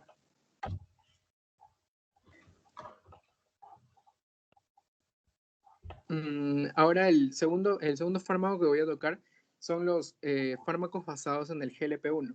Primero tenemos que saber que esto se basa con las incretinas, las cuales son hormonas gastrointestinales que se liberan al momento de que se genera la ingesta y pues estimulan la secreción de insulina. Las más conocidas son la GLP-1 y la GIP, pero la GIP no es eficaz para estimular la liberación de insulina y reducir la glucosa en personas con diabetes tipo 2, mientras la GLP-1 o la GLP sí es eficaz. El glucagón y la GLP-1 son productos derivados de prepoglucagón. Siguiente, por favor. Cuando este se administra por vía endovenosa a individuos diabéticos en cantidades suprafisiológicas, la GLP-1 estimula la secreción de insulina, inhibe la liberación de glucagón, retrasa el vaciamiento gástrico, también reduce el consumo de alimentos y normaliza la secreción de insulina en ayuno y postprandial. El efecto insulinotrópico del GLP-1 depende de la glucosa, porque es mínima la secreción de insulina en concentraciones de glucosa de ayuno, incluso en altas concentraciones de GLP-1 circulante. Siguiente, por favor. En cuanto, acá ya hablamos específicamente de la GLP-1 que se desactiva con rapidez por acción de la enzima dipeptildipeptidasa 4, con una semivida plasmática de 1 a 2 minutos. Este es el péptido natural original que esté en el organismo. Pero se tuvo que alterar para que se genere este fármaco. Entonces, la función terapéutica consiste en el desarrollo del péptido agonista del receptor de GLP-1, inyectables y resistente de acción de la DPP-4, y la creación de pequeñas moléculas inhibidoras del DPP-4. Siguiente, por favor. En este caso voy a hablar específicamente del agonista de los receptores del GLP-1, que es la exenatida, el cual es un medicamento antidiabético empleado para tratar la diabetes mellitus tipo 2. Este es un fármaco mimético de la incretina GLP-1. Esta, como ya había mencionado, es la hormona que se produce en el intestino por respuesta a la ingesta de alimentos, por lo que presenta el mismo mecanismo de acción que las incretinas naturales, que son producidas en el intestino y que se estimulan en secreción de insulina en páncreas.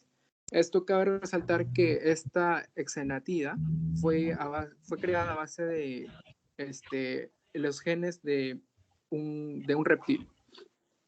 En cuanto al mecanismo de acción, siguiente por favor, el mecanismo de acción de esta de acá es de los agonistas del receptor GLP-1 corresponden a un mecanismo común. Entonces, estos van a generar la activación del mismo receptor, ¿no? GLP-1 dentro del organismo. Entonces, los receptores de GLP-1 son expresados por las células beta. También las células periféricas del sistema nervioso central y periférico, en el corazón también, vasos sanguíneos, riñón, pulmón y la mucosa gastrointestinal. La unión del agonista al receptor GLP-1 activa la vía de la proteína quinasa dependiente del AMPK y varios GEF, que son los factores de intercambio de nucleótidos de guanina. Y la activación de los receptores de GLP-1 inicia la señalización de la PKC y la PI3C, que vienen a ser la proteína quinasa C y la fosfatidilanosil 3 quinasa, y altera la actividad de varios conductos iónicos. En las células beta, el resultado final de esas acciones es el incremento de la biosíntesis de insulina y la exocitosis de manera dependiente de la glucosa. Siguiente, por favor. En cuanto a absorción, distribución, metabolismo, excreción y dosificación, tenemos que la exenatida se administra en inyección subcutánea cada 12 horas, por lo general antes de los alimentos. Esta se absorbe con rapidez y alcanza concentraciones máximas en casi 2 horas, sufre poco metabolismo en la circulación y tiene un volumen de distribución de casi 30 litros. La eliminación del fármaco ocurre principalmente por filtración glomerular con proteólisis tubular y reabsorción mínima. Este fármaco se comercializa a menudo en un dispositivo en forma de pluma que se suministra de 5 a 10 miligramos, dependiendo de la dosificación que necesite el paciente, ¿no? Siguiente. En cuanto a efectos secundarios e interacciones farmacológicas, tenemos que la administración intravenosa subcutánea de la GLP-1 causa náuseas y vómitos. La dosis con las cuales la GLP-1 causan efectos secundarios gastrointestinales son las más elevadas de las necesarias con relación a la glucemia. Hasta el 40-50% de individuos reportan náuseas al inicio del tratamiento. Por su dependencia de la depuración renal, este fármaco no debe administrarse en personas con insuficiencia renal moderada o grave. Siguiente. Y para terminar es que la activación de los receptores de GLP-1 pueden retrasar el vaciamiento gástrico a los agonistas de GLP-1, que pueden alterar la farmacocinética de los fármacos que requieren la absorción gastrointestinal rápida, como son los anticonceptivos orales y antibióticos. La combinación de este fármaco con las sulfonilureas causa incremento de la tasa de hipoglucemia en comparación del tratamiento solo con sulfonilureas.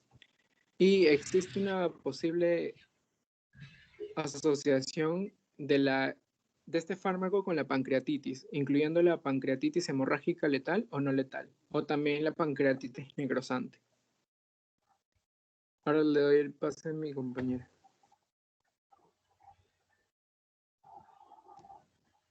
Bueno, ahora vamos a continuar hablando con los fármacos y yo voy a hablar sobre la tiazidinediona. Bueno, este fármaco, es un grupo y el nombre sería la pioglitazona. Esta va a actuar en los receptores PEPAR. Estos PEPAR lo que están en gran cantidad en los adipocitos y también podríamos decir que en las células beta del páncreas. Para que esta PEPAR funcione, esta PEPAR se va a unir al ADN formando un heterodímero X. Y este va a formar la PPRE que va a estar interactuando con el ADN. Este necesita de un ligando específico para poder formar la PEPAR delta. Y justamente a esta PEPAR delta se le conoce como un hipolipemiante y un sensibilizador de la insulina. Entonces, este PPRE va a tener un ligando que va a ser la tiazolidinidiona. Y va a funcionar como un ligando y pues va a pasar a la PEPAR delta. Esta PEPAR delta, como podemos ver en esta imagen, lo que va a hacer es que los receptores de insulina se activen, la insulina va a funcionar, va a activar la GLUT4 y finalmente la GLUT4 va a permitir que ingrese la glucosa a la célula, ¿no? Entonces, este sería más o menos un mecanismo de acción. Se recomienda dar la pioglitazona entre 15 a 30 miligramos como máximo y como máximo 45 miligramos por día. Este se puede recomendar en monoterapia para adultos con sobrepeso o en terapia mixta o combinada, ya sea con metformina, sulfonilurias o insulina, en pacientes que no alcanzan un control glicémico adecuado con una cantidad de metformina, podría decirse alta, ¿no? Pero el problema de las tiazolidinedionas es que estas tienen muchos efectos adversos y que al final todos estos efectos pues van a llevarme a, se dice que va a llegar a generar insuficiencia cardíaca, porque uno de los efectos es que va a aumentar la, retención de agua y sodio, ¿no? Y esto va a generar esta problemática. Siguiente, por favor.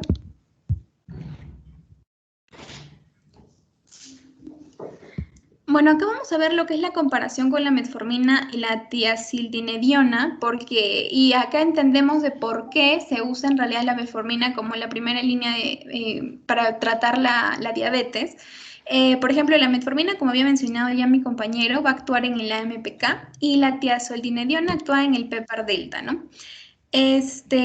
Acá lo más interesante es, por ejemplo, en el edema periférico, que sí lo incrementa moderadamente, y el riesgo de fracturas, que sí está bastante incrementado, y más que todo en mujeres, ¿no? Entonces tiene estos efectos que no son buenos, y generalmente el paciente tiende a dejar este fármaco.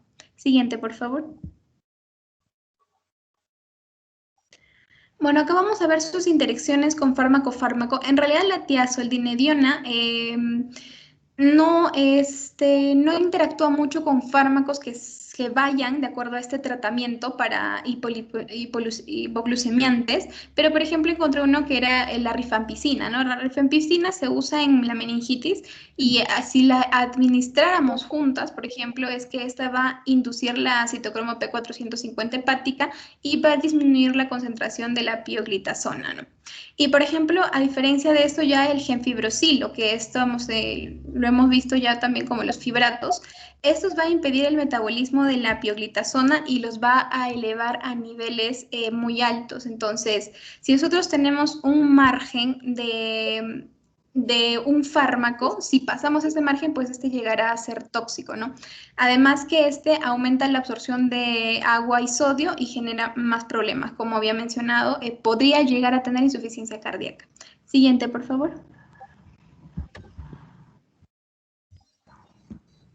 Bueno, en lo que es interacción fármaco-alimento es que los alimentos retrasan su concentración máxima, pero no van a afectar en lo que sería su absorción. Bueno, normalmente si se toma alejado de las comidas, se va a tener su concentración máxima en 2 horas, y si se consume con alimentos, pues se va a tener su concentración máxima de 3 a 4 horas. Y bueno, el efecto adverso de sería que aumenta el riesgo de fracturas. ¿Y nosotros qué podríamos hacer en eso? Pues es reducir las pérdidas de este mineral, de calcio. Por eso tendríamos que darle a esta persona alimentos con una gran cantidad de calcio o hasta suplementos. Siguiente, por favor. Ahora hablamos de otro fármaco que serían los inhibidores de la dipeptidilpeptidasa 4, que ya lo había estado mencionando mi compañero. Tenemos el fármaco más conocido que sería la sitagliptina, porque en realidad son varios. Y bueno, tiene un efecto muy simple, ¿no? Por ejemplo, la DPP4 lo que hace es catabolizar lo que sería a la GLP1 y a la GLP. Y pues esta GLP lo que hace es pues ayudar a la secreción de insulina, aumenta la masa celular de la célula beta, aumenta la sensibilidad de la insulina. Entonces, lo que hace la sitagliptina es inhibir a esta DPP4 para evitar que se catabolice la GLP1. Pues entonces acá vamos a tener que va a aumentar la cantidad de insulina, va a disminuir la cantidad de glucagón, por ende aumenta la captación de glucosa en los tejidos periféricos y disminuye la producción de glucosa hepática, generándome como resultado la disminución de la glucemia en ayunas y postprandial. No, bueno, como recomiendan este fármaco, usarlo cuando la dieta, el ejercicio más el tratamiento con metformina o sulfonilurea o esto combinado no logren el control adecuado de glucemia, ¿no? Entonces, tampoco es uno de los principales fármacos para usarlo. Y se recomienda, por ejemplo, en monoterapia, bueno, se ha demostrado que en monoterapia, en pacientes con diabetes mellitus tipo 2, disminuye la hemoglobina glicosilada en aproximadamente un 0.8%. Y en terapia combinada tiene una gran acción cuando se da esta sitagliptina en 100 miligramos más una metformina de 1500 miligramos a más. Siguiente, por favor.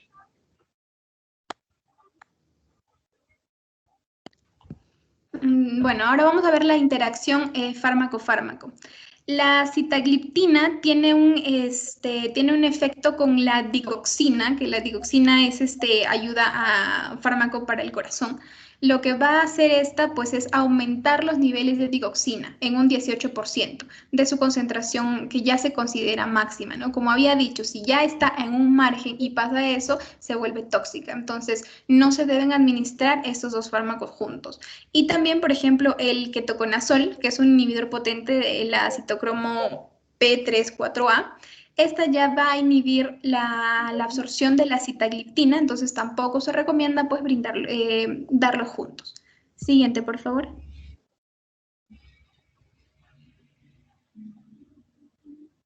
Bueno, en lo que sería la interacción fármaco-alimento, en realidad la sitagliptina no tiene ningún efecto con el fármaco, perdón, con los alimentos, pero sí, si es que se diere la sitagliptina junto con la metformina en un tratamiento combinado.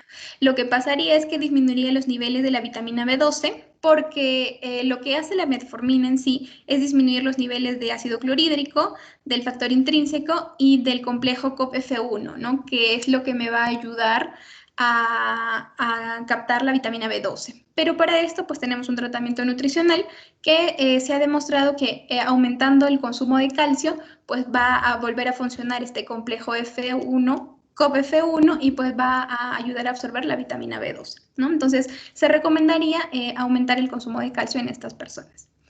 Bueno, eso sería todo por mi parte. Doy paso a mi compañera.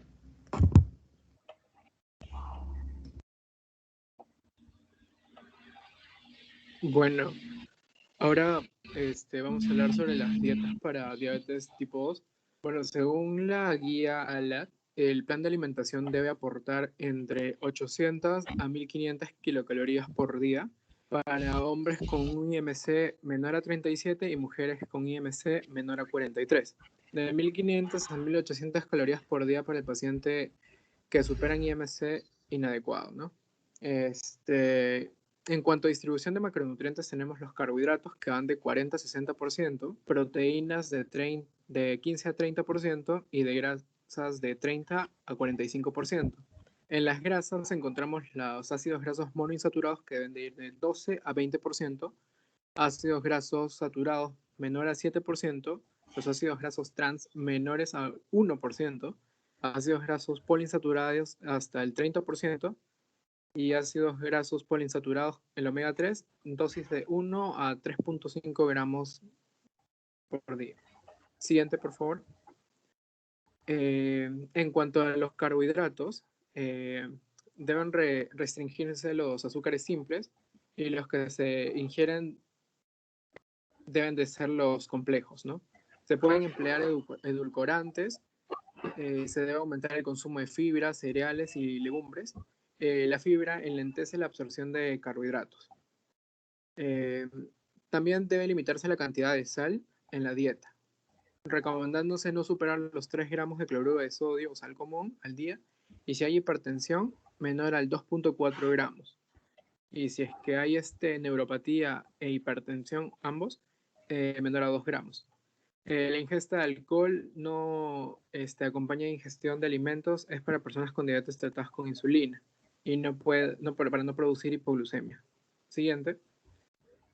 También se recomienda una disminución en el aporte calórico en pacientes con diabetes tipo 2 y que a su vez presenten sobrepeso u obesidad. Con ello se trata de alcanzar la pérdida de peso y que proporcione una serie de beneficios como la posibilidad de abandonar los antidiabéticos orales, así como las dosis de insulina.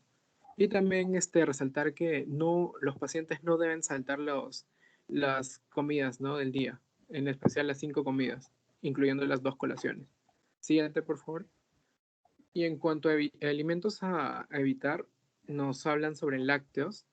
En este caso encontramos la leche condensada, la leche entera, quesos grasos, yogures enteros o nata con chocolate.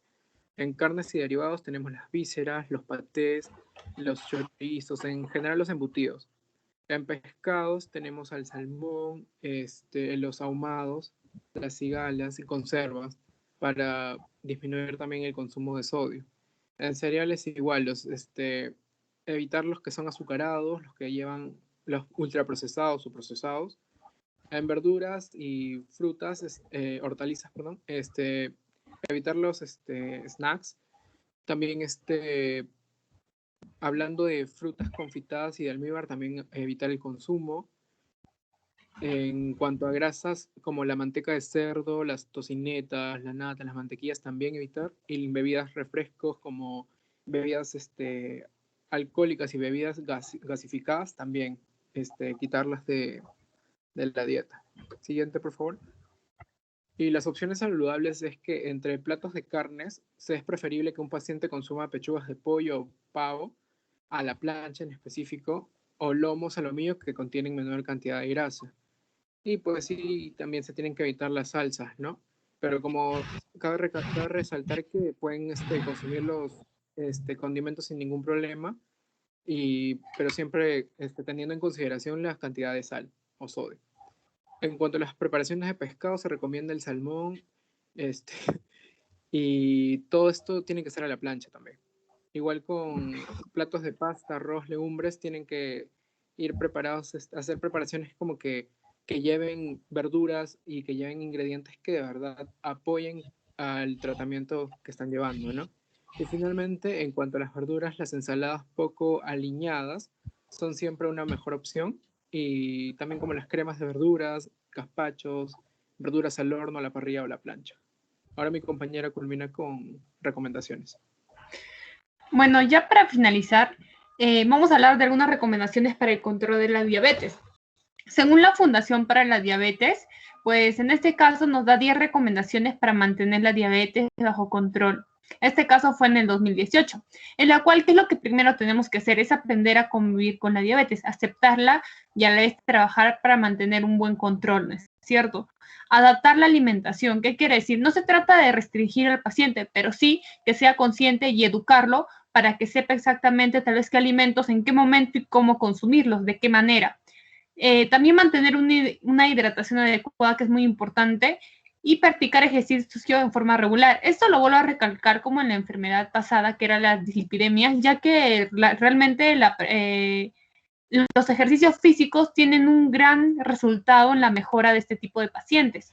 Como vamos a ver más adelante en algunos ejercicios, en algunos estudios que puede revisar.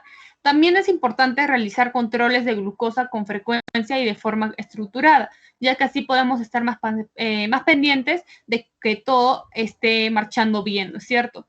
Actuar rápido ante una hipoglucemia. ¿Por qué? Porque la hipoglucemia se podría decir de que no es algo que se puede tomar a la ligera, ¿no? Porque a la larga esto nos puede llevar a una coma, y entonces hay que tener cuidado con este tipo de, tal vez de alguna alerta, ¿no? También realizar revisiones oftalmológicas, cuidar los pies también, ver si hay alguna lesión, si algo anda mal, y ser adherentes también con la medicación, o sea, tratar de ser cumplidos, de llevar todo un plan adecuado, ser persistentes también en este tipo de tratamientos y evitar las complicaciones de la diabetes, ¿no? Porque llegar a complicaciones no es tan difícil, solo basta con no seguir las recomendaciones en alimentación, en cuidados personales, en lo que es tratamientos. Entonces fácilmente se puede llegar a una complicación, y esta complicación, la verdad, creo que para nadie es sencillo, porque simplemente te trae como consecuencia otro tipo de patologías. Y recomendaciones nutricionales, pues podemos ver que es importante mantener la glucemia en los límites adecuados, ¿no? Modificando así tanto lo que es la alimentación y también, como mencioné, la actividad física, que es muy importante en este tipo de pacientes. Y normalizar el perfil lipídico y mantener un buen control de la tensión arterial. Y mantener el peso dentro de los límites normales. En este caso, no es un total de un 100%, pero la mayoría que llega a desarrollar usualmente diabetes mellitus tipo 2 también está relacionado mucho con lo que es el peso que tiene, ¿no? La cantidad más que todo de tejido adiposo que tiene ese cuerpo, más que todo ahí se trabaja, ¿no? Ver ese cambio de la reducción del tejido adiposo, porque esto simplemente aumenta la inflamación y de consecuencia ya sabemos todo lo que puede ocasionar.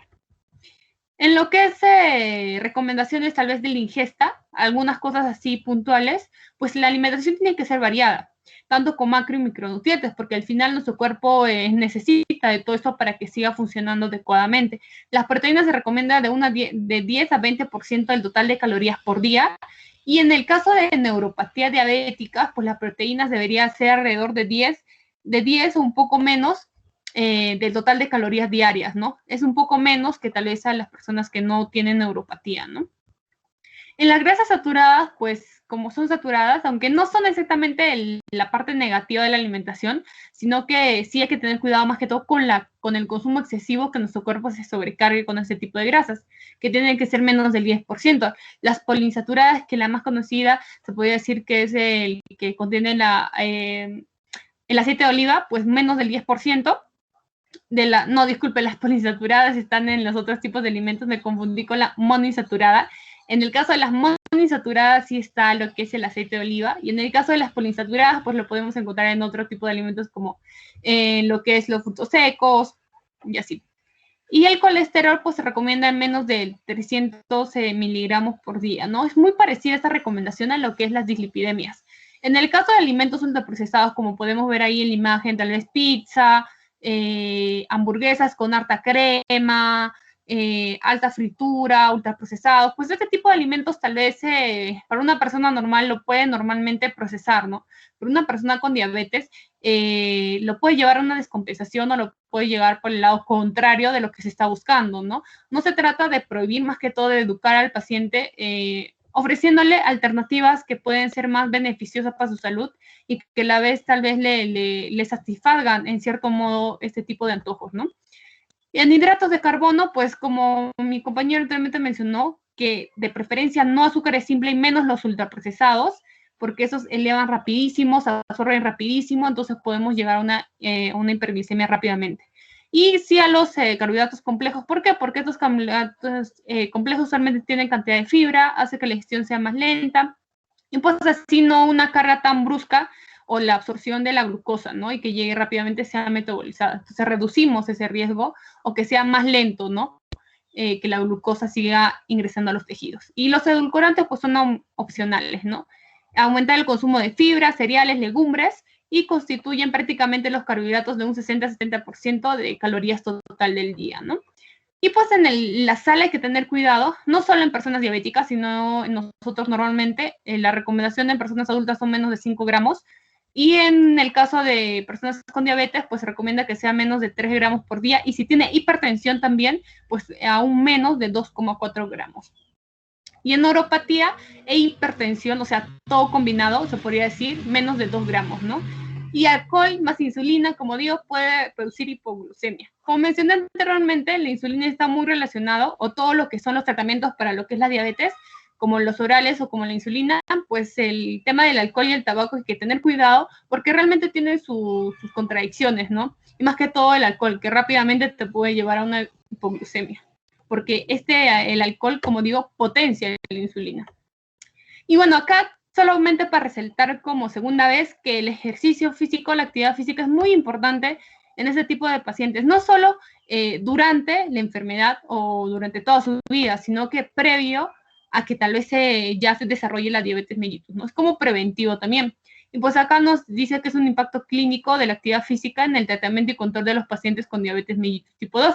Por ejemplo, acá hicieron una metaanálisis en la cual vieron pues que la actividad física aeróbica pues redujo la hemoglobina glucosilada en un menos 0,77%, y en el caso de actividades de fortalecimiento redujo la hemoglobina glucosilada en 0,57%.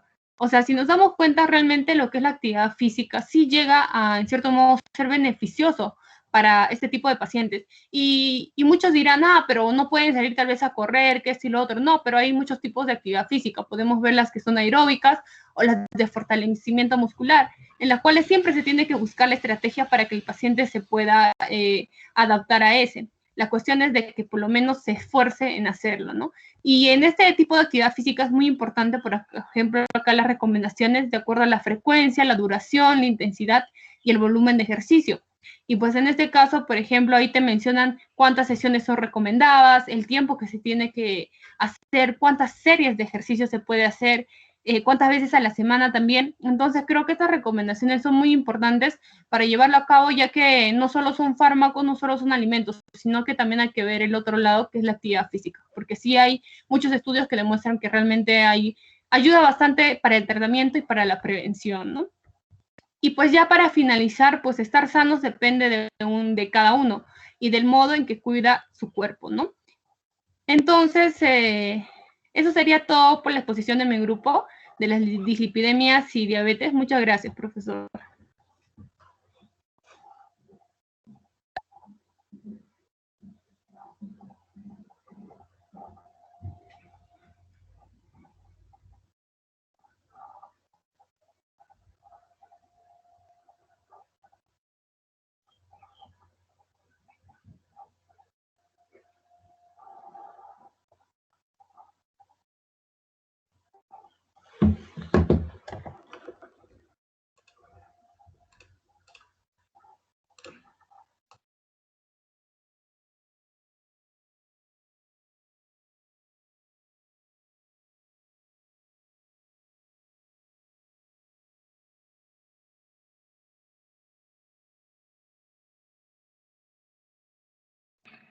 Buenas tardes, doctor Arturo Erazo. ¿Se encuentra ahí? Agarrado el micro. Les estaba felicitando, ¿no? Les estaba felicitando por la brillante presentación que han hecho de la alimentación natural y limpia que debe de promoverse en las terapias, porque no solamente significa el cuidado de la medicación, obviamente que sí, verificar las, digamos, interacciones que se pueden producir múltiples por la medicación que tienen los pacientes que tienen problemas de este tipo, ¿no? De elevación del colesterol, triglicéridos y la diabetes, que es muy complicada en los tiempos modernos.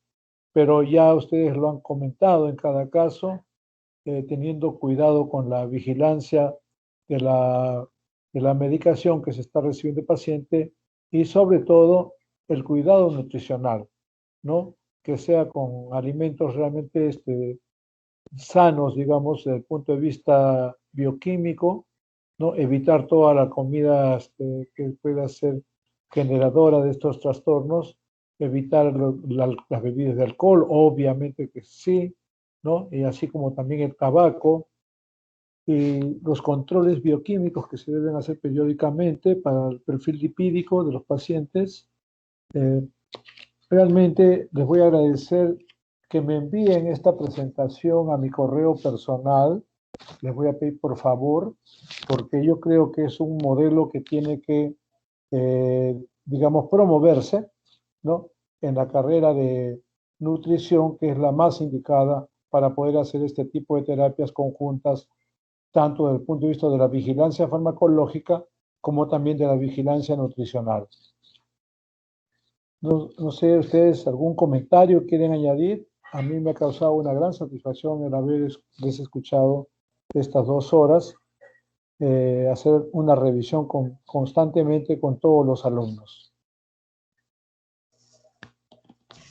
Bueno, sí, profesor, justo lo que tratamos de hacer con mi grupo, pues de exposiciones, no solo ver la parte de la farmacología, que creo que es muy importante porque realmente este tipo de enfermedades muchas veces sí o sí se tiene que ya incluir la farmacología, ¿no? Entonces ver más que todo, cuidar con qué interacciona, porque es muy fácil no saberlo y ver durante su alimentación, cuidar, porque hay inhibidores, hay potenciadores, entonces en vez de tal vez originarle algo positivo, le podríamos llegar a originar algo que está yendo contraproducente, ¿no?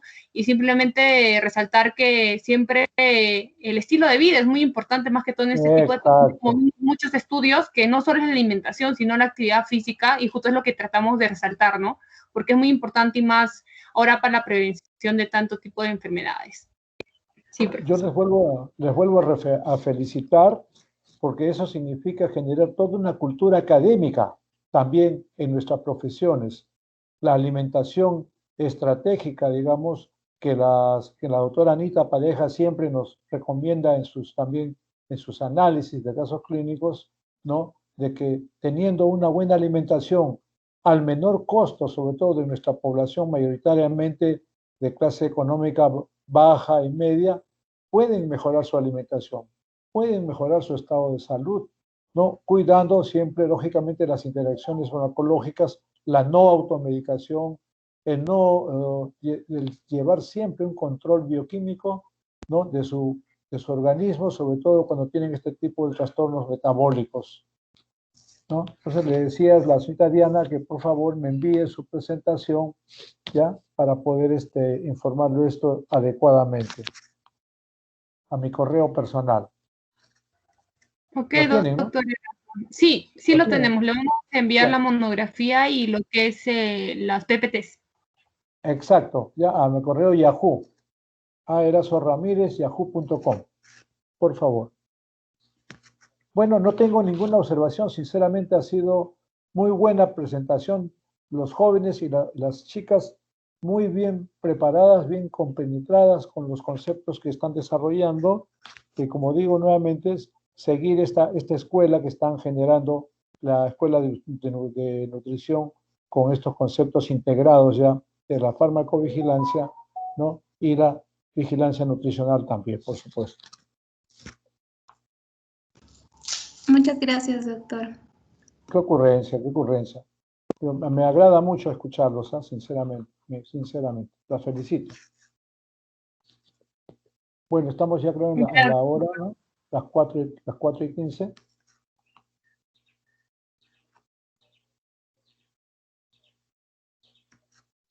¿Está la doctora Anita por ahí? ¿Aló? No, doctor, hoy día no se ha encontrado presente la doctora Bueno, Ana Pareja. no hay problema, sí, porque ella es infaltable en todos estos trabajos de análisis terapéutico y nutricional. Nos encanta realmente escucharlos a ustedes. Bueno, las dejo.